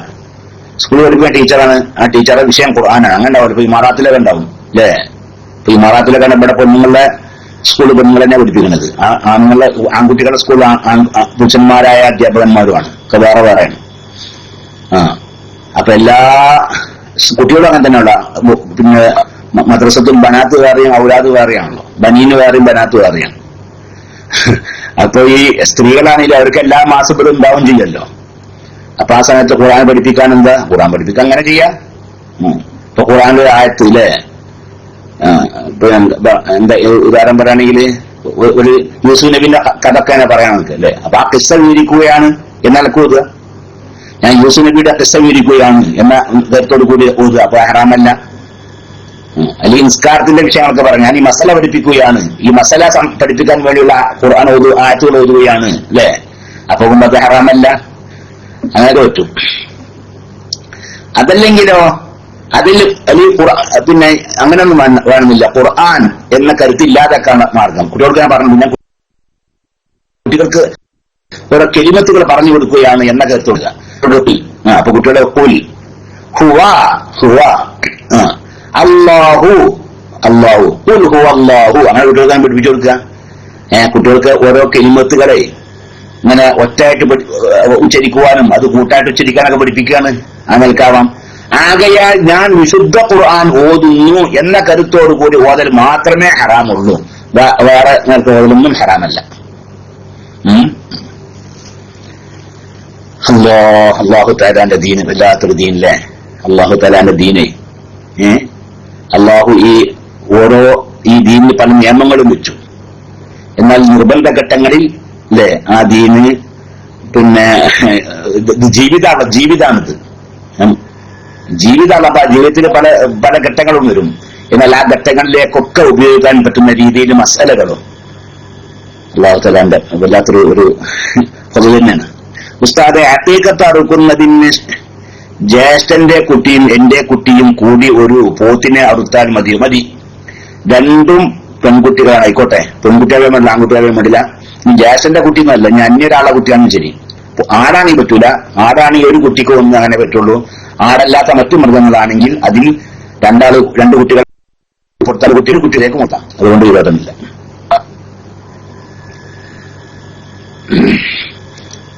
മരണ വീട്ടിൽ ഇങ്ങനെയുള്ള സമയത്ത് പെണ്ണുങ്ങൾക്ക് പോകാമോ?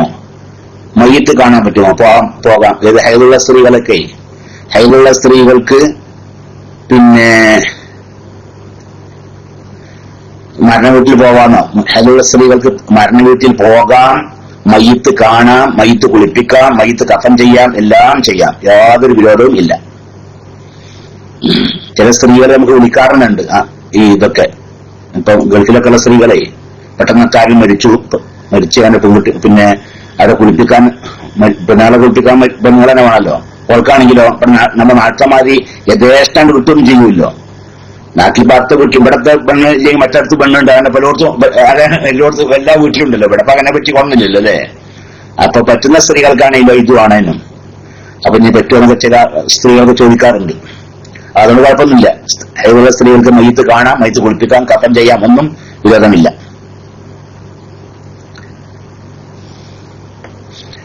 ഖുർആൻ ഹിഫ്ള് ചെയ്യുന്ന ഒരു സ്ത്രീക്ക് അത് നേരത്തെ പറഞ്ഞു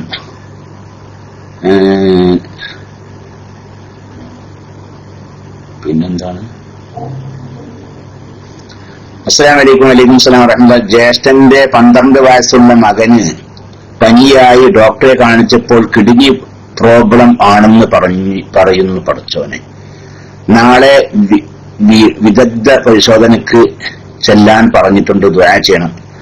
അൽഹംദുലില്ലാഹി റബ്ബിൽ ആലമീൻ. അല്ലാഹുമ്മ സ്വല്ലി വസല്ലിം വബാരിക് അലാ സയ്യിദിനാ മുഹമ്മദിൻ വഅലാ ആലി സയ്യിദിനാ മുഹമ്മദ്. സർവശക്തനായ റബ്ബുൽ ഇസ്സത്ത് അവന്റെ മഹലായ ഫضل കൊണ്ടും റസൂലുള്ളാഹി സ്വല്ലല്ലാഹു അലൈഹി വസല്ലം തങ്ങളുടെയും അതുപോലെ മറ്റെല്ലാ നബിമാരുടെയും എല്ലാ ഔലിയാഇന്റെയും എല്ലാ സ്വാലിഹീങ്ങളായ മനുഷ്യരുടെയും ജിന്നുകളുടെയും എല്ലാ മലായികത്തിന്റെയും ഹഖ് ജാഹ് ബർക്കത്ത് കൊണ്ട് ആ കുട്ടിക്ക് പൂർണ്ണ ശിഫ എത്രയും വേഗം പ്രദാനം ചെയ്യട്ടെ.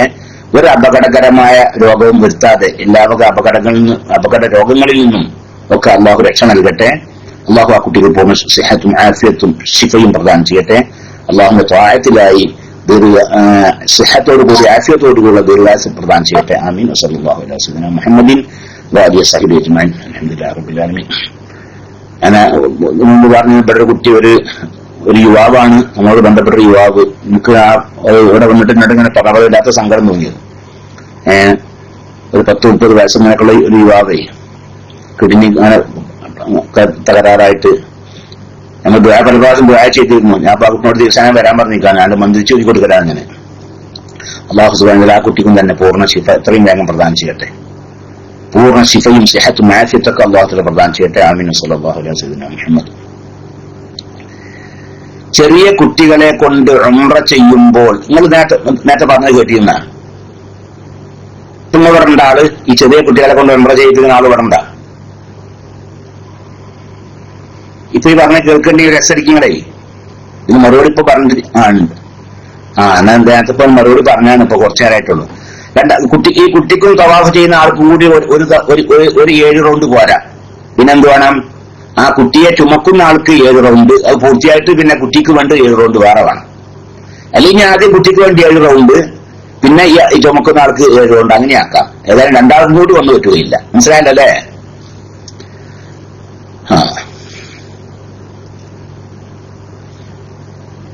പിന്നെ സൈയൊക്കെ അങ്ങനെ തന്നെ, സൈയും എല്ലാം അങ്ങനെ തന്നെ. കല്ലേറ് ഉണ്ടല്ലോ, അതൊക്കെ അങ്ങനെ തന്നെ. ഹജ്ജിലൊക്കെ ആവുമ്പോ കല്ലേറ് ഉണ്ടാവുമല്ലോ, അതൊക്കെ രണ്ടു കൂട്ടക്കാരും കൂടി 7 കല്ല് പോരാന്ന് മാത്രമല്ല നിന്നോട്ട് നിന്ന് പിന്നെ 14 കല്ലാണ്ട് കയറി അതും പറ്റൂല. ആദ്യം ജംറത്തുൽ മുസ്തയിൽ പോവുക, എന്നിട്ട് ഒരാളുടെ ആദ്യം ഈ എറിയുന്ന ആളുടെ 7 പൂർത്തിയാക്കുക, പിന്നെ ഊലയില് പിന്നെ ഉസ്തേ പോവുക, അവിടെ 7 കല്ലെറിയുക, പിന്നെ അക്കബേ പോവുക, എന്നിട്ട് 7 കല്ലെറിയുക, എന്നിട്ട് പിന്നെ ആർക്ക് വേണ്ടിയാണോ എറിയുന്നത് ആ ആൾക്ക് വേണ്ടി പിന്നെ വീണ്ടും തിരിച്ചു വരണം ഊലന്റെ അവർക്ക്. അങ്ങനെയാണ്. രണ്ടും കൂടി ഒരേ സമയത്ത് പറ്റുകയില്ല. പിന്നെ സഹോദരിക്കുള്ള ആലോചനക്ക് ഇപ്പാണ് നമ്മൾ ദ്വാ ചെയ്തിട്ടുണ്ട് അല്ലേ? സഹോദരിക്ക് നല്ല ആലോചന എന്ന് പറഞ്ഞില്ലേ, അതിന് ദ്വാപ്പം കഴിഞ്ഞിട്ടുള്ളൂ. അപ്പൊ ആമീൻ ചെല്ല നിങ്ങൾ ഇവിടെ വേണ്ടേ? നമ്മൾ ദ്വാ ചെയ്തിട്ടുണ്ട്, ധാരാളം ആളുകൾ ആമീൻ ചെല്ലുകയും ചെയ്തിട്ടുണ്ട്. അല്ലാഹു സുബ്ഹാനഹു വ തആല നല്ല ഖൈറായ ദുആ എത്രയും അവർക്ക് ശരിയാക്കി കൊടുക്കട്ടെ. ആമീൻ. സല്ലല്ലാഹു അലൈഹി വസല്ലം മുഹമ്മദ്. ആ വിഷയം പിന്നെ ജീവൻ ചെയ്തിട്ടല്ല, നമുക്ക് പ്രശ്നമൊന്നുമില്ല അല്ലേ? കുറച്ചൊക്കെ ഒന്ന് കാത്തിരിക്കണ്ടേ. അസ്സലാമു അലൈക്കും. വലൈക്കും സലാം വറഹ്മത്തുള്ളാഹി. നാട്ടിൽ നിന്ന് തിരിച്ചു വരുന്ന സമയത്ത് ഫ്ലൈറ്റിന്റെ സമയം വെള്ളിയാഴ്ച ഉച്ച സമയത്ത.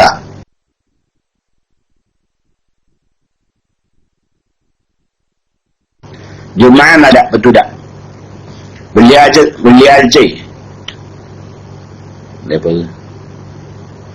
വെള്ളിയാഴ്ച സുബ്ഹിക്ക് ശേഷം യാത്ര ചെയ്ത ഹറാമാണ്. വഴിയിൽ വെച്ച് ജുമാക്ക് കൂടാൻ പറ്റും എന്ന് ഉറപ്പുണ്ടെങ്കിൽ യാത്ര ചെയ്യാം. വഴിയിൽ വെച്ച് ജുമാ കിട്ടുകയില്ല എന്ന് ഉറപ്പാണെങ്കിൽ വെള്ളിയാഴ്ച സുബ്ഹിക്ക് ശേഷം യാത്ര ചെയ്യൽ യാത്ര പുറപ്പെടൽ ഹറാമാകുന്നു. യാത്ര ചെയ്യലല്ല, യാത്ര പുറപ്പെടൽ ഹറാമാണ്. അപ്പൊ ഹറാമിന് ഒഴിവാണ് ഒന്നുകിൽ വെള്ളിയാഴ്ച അങ്ങനെ പോകണ്ടാന്ന് നോക്കുക, അതല്ലെങ്കിൽ സുബൈന്റെ മുമ്പാക്കുക. സുബൈന്റെ മുമ്പായി അവൻ താമസിക്കുന്ന മഹലിന്റെ അതിർത്തി വിട്ട് കടക്കാൻ നോക്കുക. എന്നാൽ പിന്നെ ഹറാമല്ല. സുബൈന്റെ ശേഷം യാത്ര ചെയ്യലാണ് ഹറാമ്, സുബൈന്റെ മുമ്പ് ഹറാമല്ല. അതുകൊണ്ട് സുബഹിന്റെ മുമ്പ് തന്നെ വീട്ടിൽ നിന്ന് ഇറങ്ങുക. എന്നിട്ട് വീട്ടിൽ നിന്ന് പുറപ്പെട്ടാൽ മാത്രം പോരാ, നിങ്ങളുടെ മഹലുണ്ടാവില്ല, മഹലിന്റെ അതിർത്തിയും വിട്ട് കിടക്കണം. എന്നിട്ട് എവിടെയെങ്കിലും ഒന്ന് വിശ്രമിക്കുക അല്ലേ. എന്നിട്ട് പിന്നെ അത് പോരാ. അപ്പം പിന്നെ ജുമാക്ക് കൂടേണ്ട ആവശ്യമില്ല. ജുമാ ഉപയോഗിക്കുന്നത് കൊണ്ട് കുറ്റം ഇല്ല.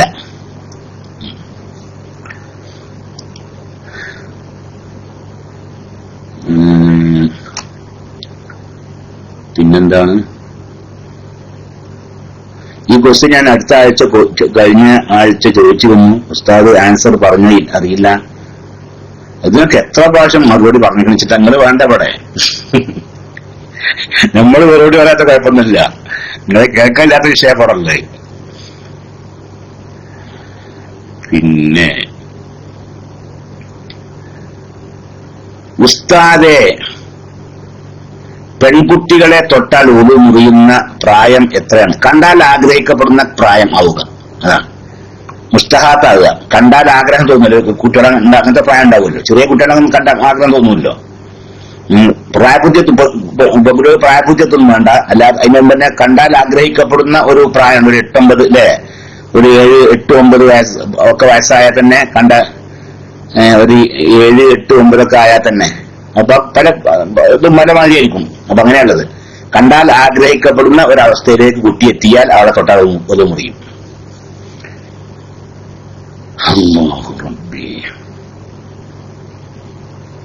പിന്നെ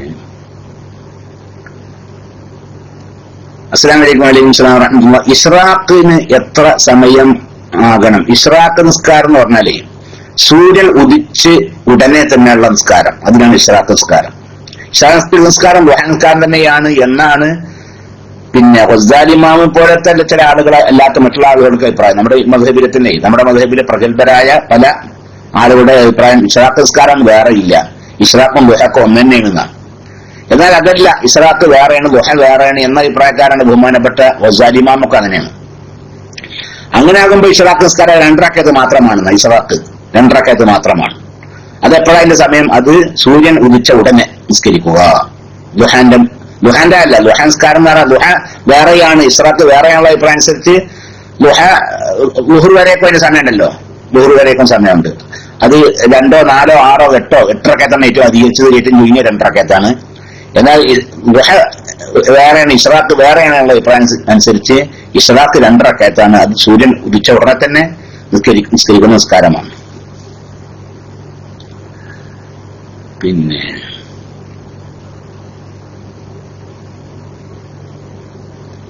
അസ്സലാമു അലൈക്കും. വലൈക്കും സലാം. ഉസ്താദെ, കിടന്നു ഉറങ്ങൽ സുന്നത്തായ രൂപം എന്താണ്? കിടന്നുറങ്ങൽ സുന്നത്തായ രൂപം അല്ലെ? ഏത് രീതിയിൽ ഉറങ്ങലാണ്, കിടക്കലാണ് സുന്നത്ത്? പല നിലക്കുള്ള ഇതുണ്ട്.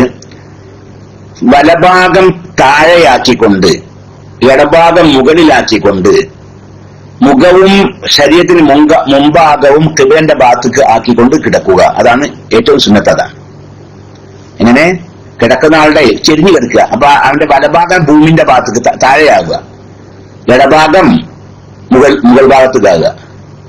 എന്നിട്ട് അവന്റെ മുഖവും പിന്നെ ശരീരത്തിന് മുമ്പാകവും കിബിലന്റെ ഭാഗത്തേക്ക് ആകുക. ഇപ്പൊ നമ്മുടെ നാട്ടിലൊക്കെ ചില കാബയുടെ കിഴക്ക് ഭാഗത്തുള്ള ആളുകളാണ്, നമ്മളൊക്കെ അങ്ങനെയാണ്. അങ്ങനെയാണെങ്കിൽ നമ്മള് തെക്ക് ഭാഗത്തേക്ക് വടക്ക് ഭാഗത്തേക്ക് തല വെച്ചുകൊണ്ട് തെക്ക് ഭാഗത്തേക്ക് കാല് വെച്ചുകൊണ്ട് പിന്നെ കിബിലയിലേക്ക് മുന്നിട്ട് ചെരിഞ്ഞു കിടക്കുക. അതൊരു രൂപം, അത് സുന്നത്തായ രൂപമാണ്.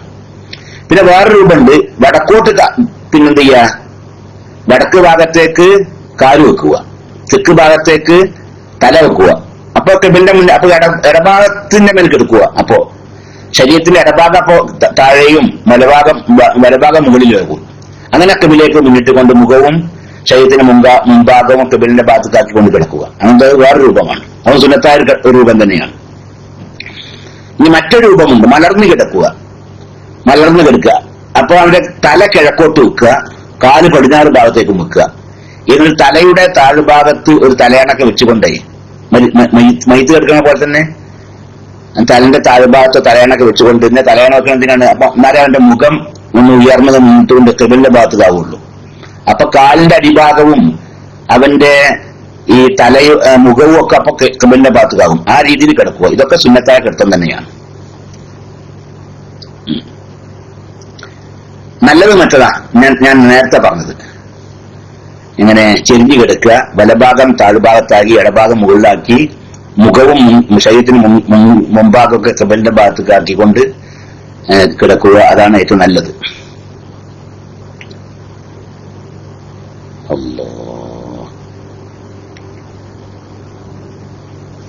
മനസ്സിലായി വളരെ പ്രയാസത്തിലാണ് എന്താണ് മാനസികമായി വളരെ പ്രയാസത്തിലാണ് ദുആ ചെയ്യുക. അല്ലാഹു സുബ്ഹാനഹു വ തആല എല്ലാവരും ശാരീരികവും മാനസികവുമായ പ്രയാസങ്ങളും അല്ലാഹു തആല തീർത്തു തരട്ടെ. അല്ലാഹു ശാരീരികമായ സുഖം നൽകട്ടെ, മാനസികമായും അല്ലാഹു തആല നിങ്ങൾക്ക് സുഖം നൽകട്ടെ. ഹമ്മും ഹുസുനും ഒക്കെ അല്ലാഹു പോക്കി കളയട്ടെ. അല്ലാഹു റാഹത്തോടുകൂടി സന്തോഷത്തോടുകൂടി ജീവിക്കാൻ ഉള്ള അവസരങ്ങൾ അല്ലാഹു നൽകട്ടെ, തൗഫീഖ് പ്രദാനം ചെയ്യട്ടെ. നിങ്ങൾക്ക് പൂർണ്ണ സിഹത്തും ആഫിയത്തും ഷിഫയും ഒക്കെ അല്ലാഹു പ്രദാനം ചെയ്യട്ടെ. ആമീൻ. മാനസികമായി വല്ലാതെ അങ്ങനെ വിഷമം ഉണ്ടെങ്കിലേ ലാ ഹൗല വലാ ഖുവത ഇല്ലാ ബില്ലാഹിൽ അലിയിൽ അലീം, അത് മനസ്സറിഞ്ഞുകൊണ്ട് ചെല്ലുക. ലാ ഹൗല വലാ ഖുവത ഇല്ലാ ബില്ലാഹിൽ അലിയിൽ അലീം, അല്ലേ? അതിങ്ങനെ പതിവാക്കുക, അത് നല്ലതാണ്.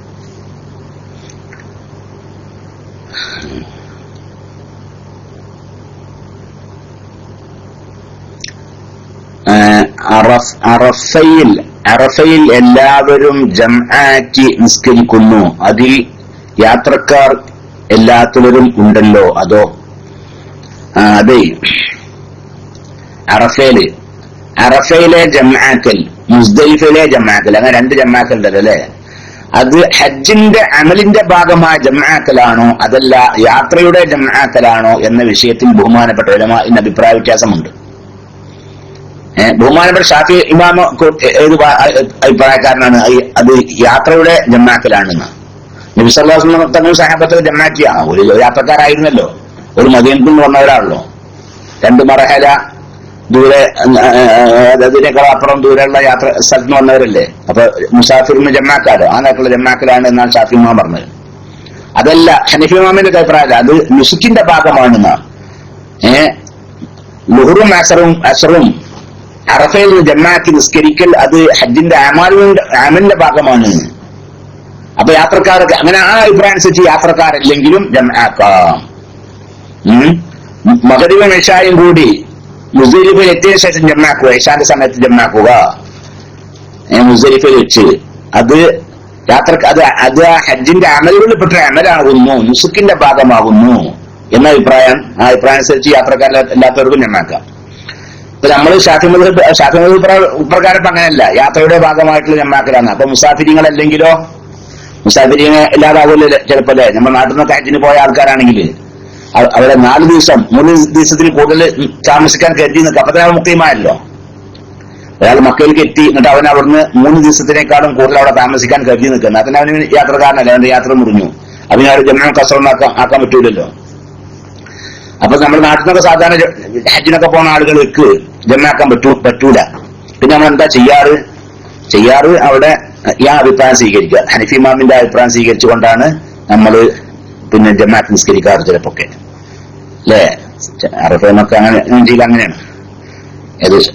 മാത്രമല്ല ഷാഫി മദ്ഹബിൽ തന്നെ രണ്ടാമത്തെ അഭിപ്രായം ഉണ്ട്. അങ്ങനെ ഹനഫി മദ്ഹബ് തഖ്ലീദിന്റെ ആവശ്യമൊന്നുമില്ല. നമ്മുടെ മദ്ഹബിൽ തന്നെ രണ്ടാമത്തെ അഭിപ്രായം അങ്ങനെയുണ്ട്, മുഅ്തമദ് അല്ലാത്തൊരു അഭിപ്രായം അങ്ങനെയുണ്ട്. ഏത് യാത്രന്റെ ഭാഗമല്ല, അത് നുസുക്കിന്റെ ഭാഗമാണ് എന്നൊരു അഭിപ്രായമുണ്ട്. ആ അഭിപ്രായം അനുസരിച്ച് നമുക്ക് ജംആക്കാം. അപ്പൊ ചില ആളുകളൊക്കെ അങ്ങനെ ജംആക്കാറുണ്ട്, ആ അടിസ്ഥാനത്തിലാണ്.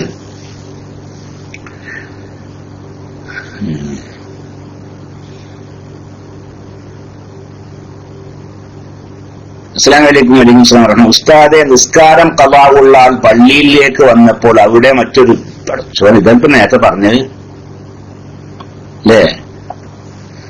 അവിടെ വന്നപ്പോൾ അവിടെ മറ്റൊരു നിസ്കാരത്തിന്റെ ജമാഅത്ത് നടക്കുന്നു. അപ്പോൾ അയാൾ ഖളാ നിസ്കാരം നിസ്കരിക്കുകയാണ് വേണ്ടത്. നേരത്തെ പറഞ്ഞല്ലേ പോലെ ഇപ്പോൾ പറഞ്ഞിട്ടുള്ളൂ. അതിന്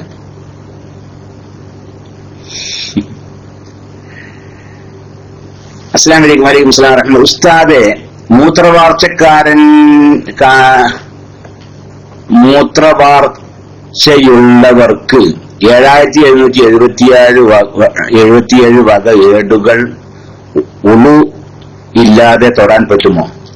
മൂത്രവാർച്ചക്കാര് അത് തൊടാ. ഖുർആൻ തൊടാനെ പറ്റാത്തുള്ളൂ. വിശുദ്ധ ഖുർആൻ മുസാഫ് ഉപചാറ്റത് തൊടാൻ പാടില്ല. വേറെ എന്തും തൊടാം. വേറെ ഹദീസിന്റെ കിതാബും ഇനി 7776 ഇനി 8888 ഏത് എത്ര വകണ്ടെങ്കിലും അതൊക്കെ തൊടാം. അതുകൊണ്ട് ഇതൊന്നുമില്ല.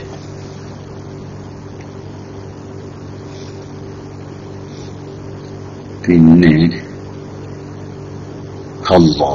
അസ്സലാമു അലൈക്കും. വലൈക്കും അസ്സലാം വറഹ്മത്തുള്ളാഹ്. ഉസ്താദെ, ഞാൻ ജിദ്ദയിൽ കുടുംബ സമേതം താമസിക്കുന്നു. എന്റെ ഭാര്യയുടെ ഉമ്മ വിസിറ്റ് വിസയിൽ വരുന്നുണ്ട്. വരവിന്റെ പ്രധാന ഉദ്ദേശം ഉംറയാണ്. പിന്നെ ഞങ്ങളോടൊപ്പം താമസിക്കുകയും ചെയ്യാം. അപ്പോൾ നാട്ടിൽ നിന്ന് വരുമ്പോൾ തന്നെ ഇഹ്റാം ചെയ്യണോ, അതോ ജിദ്ദയിൽ എത്തിയ ശേഷം സൗകര്യം പോലെ ഇഹ്റാം ചെയ്താൽ മതിയോ? നാട്ടിൽ നിന്ന് വരുമ്പോ ഇഹ്റാം ചെയ്യുന്നു വേണ്ട. അപ്പൊ നിങ്ങളുടെ ഭാര്യന്റെ അമ്മായിമാനോട് എന്ത് പറയാ? ഇപ്പൊ അവരെ വരവ് എങ്ങോട്ടായിരിക്കട്ടെ, ജിദ്ദയിലേക്കുള്ള വരവായിരിക്കട്ടെ, നിങ്ങളുടെ അടുക്കലേക്കുള്ള വരവായിരിക്കട്ടെ, അവിടെ തീരുമാനിച്ചാൽ മതി ഏത് ഇനി ഉംറ ചെയ്യണമെന്നുള്ളത്. നേരെ മറിച്ച് നാട്ടിൽ നിന്ന് വരുമ്പോൾ എങ്ങോട്ട് വരിക? നാട്ടിൽ നിന്ന് ഒരാൾ മക്കയിലേക്ക് വരുന്നത്, അതാണ്ടോ മക്കയിലേക്ക് വരുന്നത് ഹജ്ജ് ഉംറയെ ഉദ്ദേശിച്ചുകൊണ്ടാണ്. എന്നാൽ വരുന്ന സ്ഥലത്തുള്ള മീഖാത്ത് നിന്ന് ഇഹ്റാം ചെയ്യുന്ന നിർബന്ധമാണ്. അങ്ങനെയാണ്. ഒരാൾ മക്കയിലേക്ക് വരുന്നു എന്തുദ്ദേശം വെച്ചുകൊണ്ട്? ഹജ്ജോ ഉംറയോ ഉദ്ദേശിച്ചുകൊണ്ട്. എന്നാൽ അവന്റെ മീഖാത്തിൽ നിന്ന് ഇഹ്റാം ചെയ്യുന്ന നിർബന്ധമാണെന്ന്. ഇനി അതല്ല, ഇപ്പൊ ഉമ്മ വരുന്നത് മക്കയിലേക്ക് വേണ്ട, ജിദ്ദയിലേക്കല്ല ആദ്യം വരുന്നത്, അല്ലേ? അപ്പൊ ആ ജിദ്ദയിലേക്കാണ് ആദ്യം വരുന്നത്. അപ്പൊ ഹജ്ജ് ഉംറ ഉദ്ദേശിക്കാതിരിക്കുക. തന്നെ നിങ്ങൾ ജിദ്ദയിൽ എത്തിയതിനു ശേഷം പിന്നെ തീരുമാനിക്കുക നമുക്ക് ഉംറക്ക് പോകണല്ലോ എന്ന്. അപ്പൊ ജിദ്ദയിൽ നിന്ന് ഇഹ്റാം ചെയ്ത് പോയാൽ മതി. അപ്പോ അതാണ് വേണ്ടത്. മനസ്സിലായിട്ടുണ്ടാവില്ലല്ലേ? ഹജ്ജോ ഉംറയോ ഉദ്ദേശിച്ചുകൊണ്ട് ഒരാൾ മക്കയിലേക്ക് പോവുകയാണ്, എന്നാൽ അയാൾക്ക് മീഖാത്തിൽ നിന്ന് ഹജ്ജ് കൊണ്ടോ ഉംറ കൊണ്ടോ ഇഹ്റാം ചെയ്യൽ നിർബന്ധമാണ് എന്നാണ്. ഹജ്ജോ ഉംറയോ ഉദ്ദേശിച്ചുകൊണ്ട് അയാൾ വേറെ സ്ഥലത്തേക്ക് പോകണമെങ്കിൽ അല്ലാതെ മക്കയിലേക്ക് പോവുകയാണെങ്കിലാണ്. അത് നിങ്ങളുടെ ഭാര്യ മാതാവ് വരുന്നത് ജിദ്ദയിലേക്കാണ്. അപ്പോൾ അതെന്ത് വേണ്ട, വരണ വയ്ക്കൊന്ന് ഇഹ്റാം ചെയ്യൊന്നും വേണ്ട. ജിദ്ദയിലെത്തി വന്നതിന് ശേഷം പിന്നീട് തീരുമാനിച്ചാൽ മതി ഹജ്ജിന് ഉംറക്കൊക്കെ പോകേണ്ടിരുന്ന. അപ്പൊ ജിദ്ദയിൽ നിന്ന് ഇഹ്റാം ചെയ്ത് പോയാൽ മതി. അസ്സലാമു അലൈക്കും. വലൈക്കും അസ്സലാം വറഹ്മത്തുള്ളാഹി. ഉസ്താദെ, പ്രയാസങ്ങൾ നീങ്ങാൻ വേണ്ടി പ്രത്യേകം ദുആ ചെയ്യണമെന്ന് നമുക്ക് വേണ്ടപ്പെട്ട ആള് അല്ലാഹു സുബ്ഹാനഹു വ തആല അദ്ദേഹം ഇത് പല പ്രാവശ്യം ആവശ്യപ്പെട്ടിട്ടുണ്ട്. നമ്മളൊക്കെ ദുആ ചെയ്തിട്ടുണ്ട്. അല്ലാഹു സുബ്ഹാനഹു എല്ലാ പ്രയാസവും നീക്കി കൊടുക്കട്ടെ. അല്ലാഹു റബ്ബുൽ ഇസ്സത്തിന്റെ മഹദായ ഖദർ കൊണ്ടും റസൂലുള്ളാഹി സ്വല്ലല്ലാഹു അലൈഹി വസല്ലമയുടെ ഹഖ് ജാഹ് ബർക്കത്ത് കൊണ്ടും എല്ലാ പ്രയാസവും നീക്കി കൊടുക്കട്ടെ. അല്ലാഹു ജീവിതത്തിൽ വിശാലതയും ഖൈറും ബർക്കത്തും ഒക്കെ പ്രദാനം ചെയ്യട്ടെ. മനസ്സിന് സംതൃപ്തിയും ഒക്കെ അല്ലാഹു സുബ്ഹാനഹു വ തആല പ്രദാനം ചെയ്യട്ടെ. ആമീൻ. സല്ലല്ലാഹു അലൈഹി വസല്ലം മുഹമ്മദി വ ആലിഹി വസഹ്ബിഹി അജ്മഈൻ. പിന്നെ അസ്സലാമു അലൈക്കും. വലൈക്കും അസ്സലാം വറഹ്മത്തുള്ളാഹി. ഉസ്താദെ, ഹൈറാണ്. ഹൈറ് ഉള്ളപ്പോൾ കുട്ടികളെ ഖുർആൻ ഓതാൻ പഠിപ്പിക്കാമോ? ഖുർആൻ ഓതാൻ പഠിപ്പിക്കാൻ പറ്റുന്ന രൂപ ഞാൻ നേരത്തെ പറഞ്ഞു. ഒന്നുകിൽ എന്ത് ചെയ്യുക, ഖുർആൻ എന്ന കരുത്തു കൂടാതെ പഠിപ്പിക്കുക, ഖുർആൻ എന്ന കരുത്തു കൂടാതെ ഓതി കൊടുക്കുക, ഒന്നുകിൽ അത് ചെയ്യുക. അതിൽ കുട്ടികളെ പഠിപ്പിക്കാനൊക്കെ എളുപ്പമല്ല. ആ പദങ്ങൾ തന്നെ പറഞ്ഞു കൊടുത്താൽ മതി. അപ്പൊ ആ പദങ്ങൾ പഠിപ്പിച്ചു കൊടുക്കുക എന്ന ഉദ്ദേശമാണുള്ളത്. ഇന്നദ്ദീന ഇന്നദ്ദീന. അപ്പൊ അവളെ ഇന്നദ്ദീന പദം പഠിപ്പിച്ചു കൊടുക്കാൻ അവിടെ ഇൻദല്ലാഹി പറയും. ഇൻദല്ലാഹി അവിടെ ഇൻദല്ലാഹി എന്ന പദം കുട്ടിക്ക് പഠിപ്പിച്ചു കൊടുക്കാണ്, അല്ല ഖുർആൻ പഠിപ്പിക്കല്ല. അപ്പൊ ഒന്നുകിൽ ഖുർആൻ എന്ന കരുത്ത് കൂടാതെ എന്ത് ചെയ്യാ പഠിപ്പിക്കുക, അല്ലെങ്കിൽ അങ്ങനെ അവരെ പദങ്ങൾ പഠിപ്പിക്കാനുള്ള കരുത്തോടു കൂടി പഠിപ്പിക്കാൻ അങ്ങനെയൊക്കെ ചെയ്യാവുന്നതാണ്.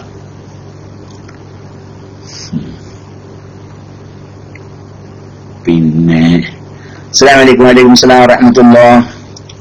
പ്രായപൂർത്തി ആവാത്ത കുട്ടികൾ ഇമാം നിന്നാൽ നിസ്കാരം ശരിയാകുമോ?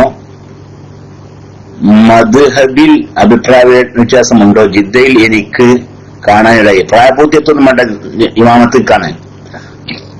മുമയ്യിസായ കുട്ടിയാണ് നിൽക്കുക. മുമയ്യിസായ വഖദീബായ കുട്ടിയാണ് എന്നുവെച്ചാൽ ആ കുട്ടിയുടെ നിസ്കാരം സഹീഹാകും. അങ്ങനത്തെ കുട്ടിയാണ്.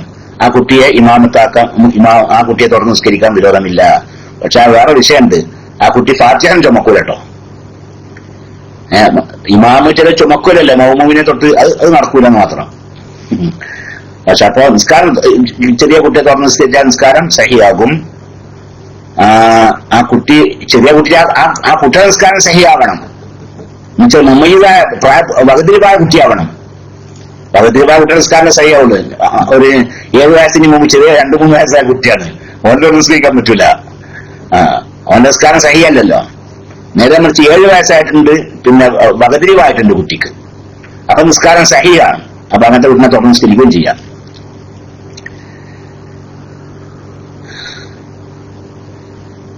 ആവി പിടിച്ചത് നേരത്തെ പറഞ്ഞു, ആവി പിടിച്ചത് നോമ്പ് മുറിയുമോ കുറിച്ച് നേരത്തെ പറഞ്ഞ്. പിന്നെ അസ്സലാമു അലൈക്കും. വഅലൈക്കും അസ്സലാം വറഹ്മത്തുള്ളാഹി. ഉസ്താദെ, വയറിന് സുഖമില്ല, ബ്ലീഡിങ് ഉണ്ടായിരുന്നു, ക്ലാസ് റൂമിൽ ദുആ ചെയ്യണം. അൽഹംദുലില്ലാഹ് ഇപ്പോൾ ഒരു കുഴപ്പവുമില്ല, എല്ലാം ശിഫയായി, ഫുഡ് കഴിക്കുന്നുണ്ട്. ഉസ്താദ് ഇനിയും ദുആ ചെയ്യണം, ദുആ ഉൾപ്പെടുത്തണം. അപ്പൊ എന്തൊക്കെ നേരത്തെ പറഞ്ഞപ്പോ എന്താണ് വയറിന് സുഖമില്ലാണ്? എന്താണ് ഉസ്താദെ, വയറിന് സുഖമില്ല, ബ്ലീഡിങ് ഉണ്ടായിരുന്നു, ക്ലാസ് റൂമിൽ ദുആ ചെയ്തിരുന്നു. അത് ശരി, അങ്ങനെയല്ലേ? അല്ലാഹു സുബ്ഹാനഹു വ തആല നിങ്ങൾക്ക് പൂർണ്ണ ശിഫയും സിഹത്തും ആഫിയത്തും, സിഹത്തോടു കൂടി ആഫിയത്തോടു കൂടി അള്ളാഹുവിന്റെ ത്വാഅത്തിലായിക്കൊണ്ട് ദീർഘായുസ്സും ഒക്കെ പ്രദാനം ചെയ്യട്ടെ. ആമീൻ. വസല്ലല്ലാഹു അലാ സയ്യിദിനാ മുഹമ്മദിൻ വആലിഹി വസഹ്ബിഹി അജ്മഈൻ. അൽഹംദുലില്ലാഹി റബ്ബിൽ ആലമീൻ. അൽഹംദുലില്ലാഹ്, ഇന്നത്തെ PM ഒക്കെ അവസാനിച്ചിട്ടുണ്ട്. അള്ളാഹു ഇതുവരേക്കും പറഞ്ഞതും ചോദിച്ചതും കേട്ടതും ഒക്കെ അള്ളാഹു കബൂൽ ചെയ്യട്ടെ. നമ്മൾ ഈ പറഞ്ഞതും നമ്മൾ ചോദിച്ചതും നിങ്ങൾ ആമീൻ ചൊല്ലിയതും ഇത് കേട്ടതും എല്ലാം അള്ളാഹു മീസാനിൽ വലിയ ഭാരം നൽകുന്ന സ്വാലിഹായ അമലുകളെ കുറിച്ച് ഉൾപ്പെടുത്തി തരട്ടെ. അതിന്റെയൊക്കെ സമ്പൂർണമായ സവാബ് അള്ളാഹു സുബ്ഹാനഹു വ തആല നമുക്ക് പ്രദാനം ചെയ്യട്ടെ. ദുനിയാവിലും ആഖിറ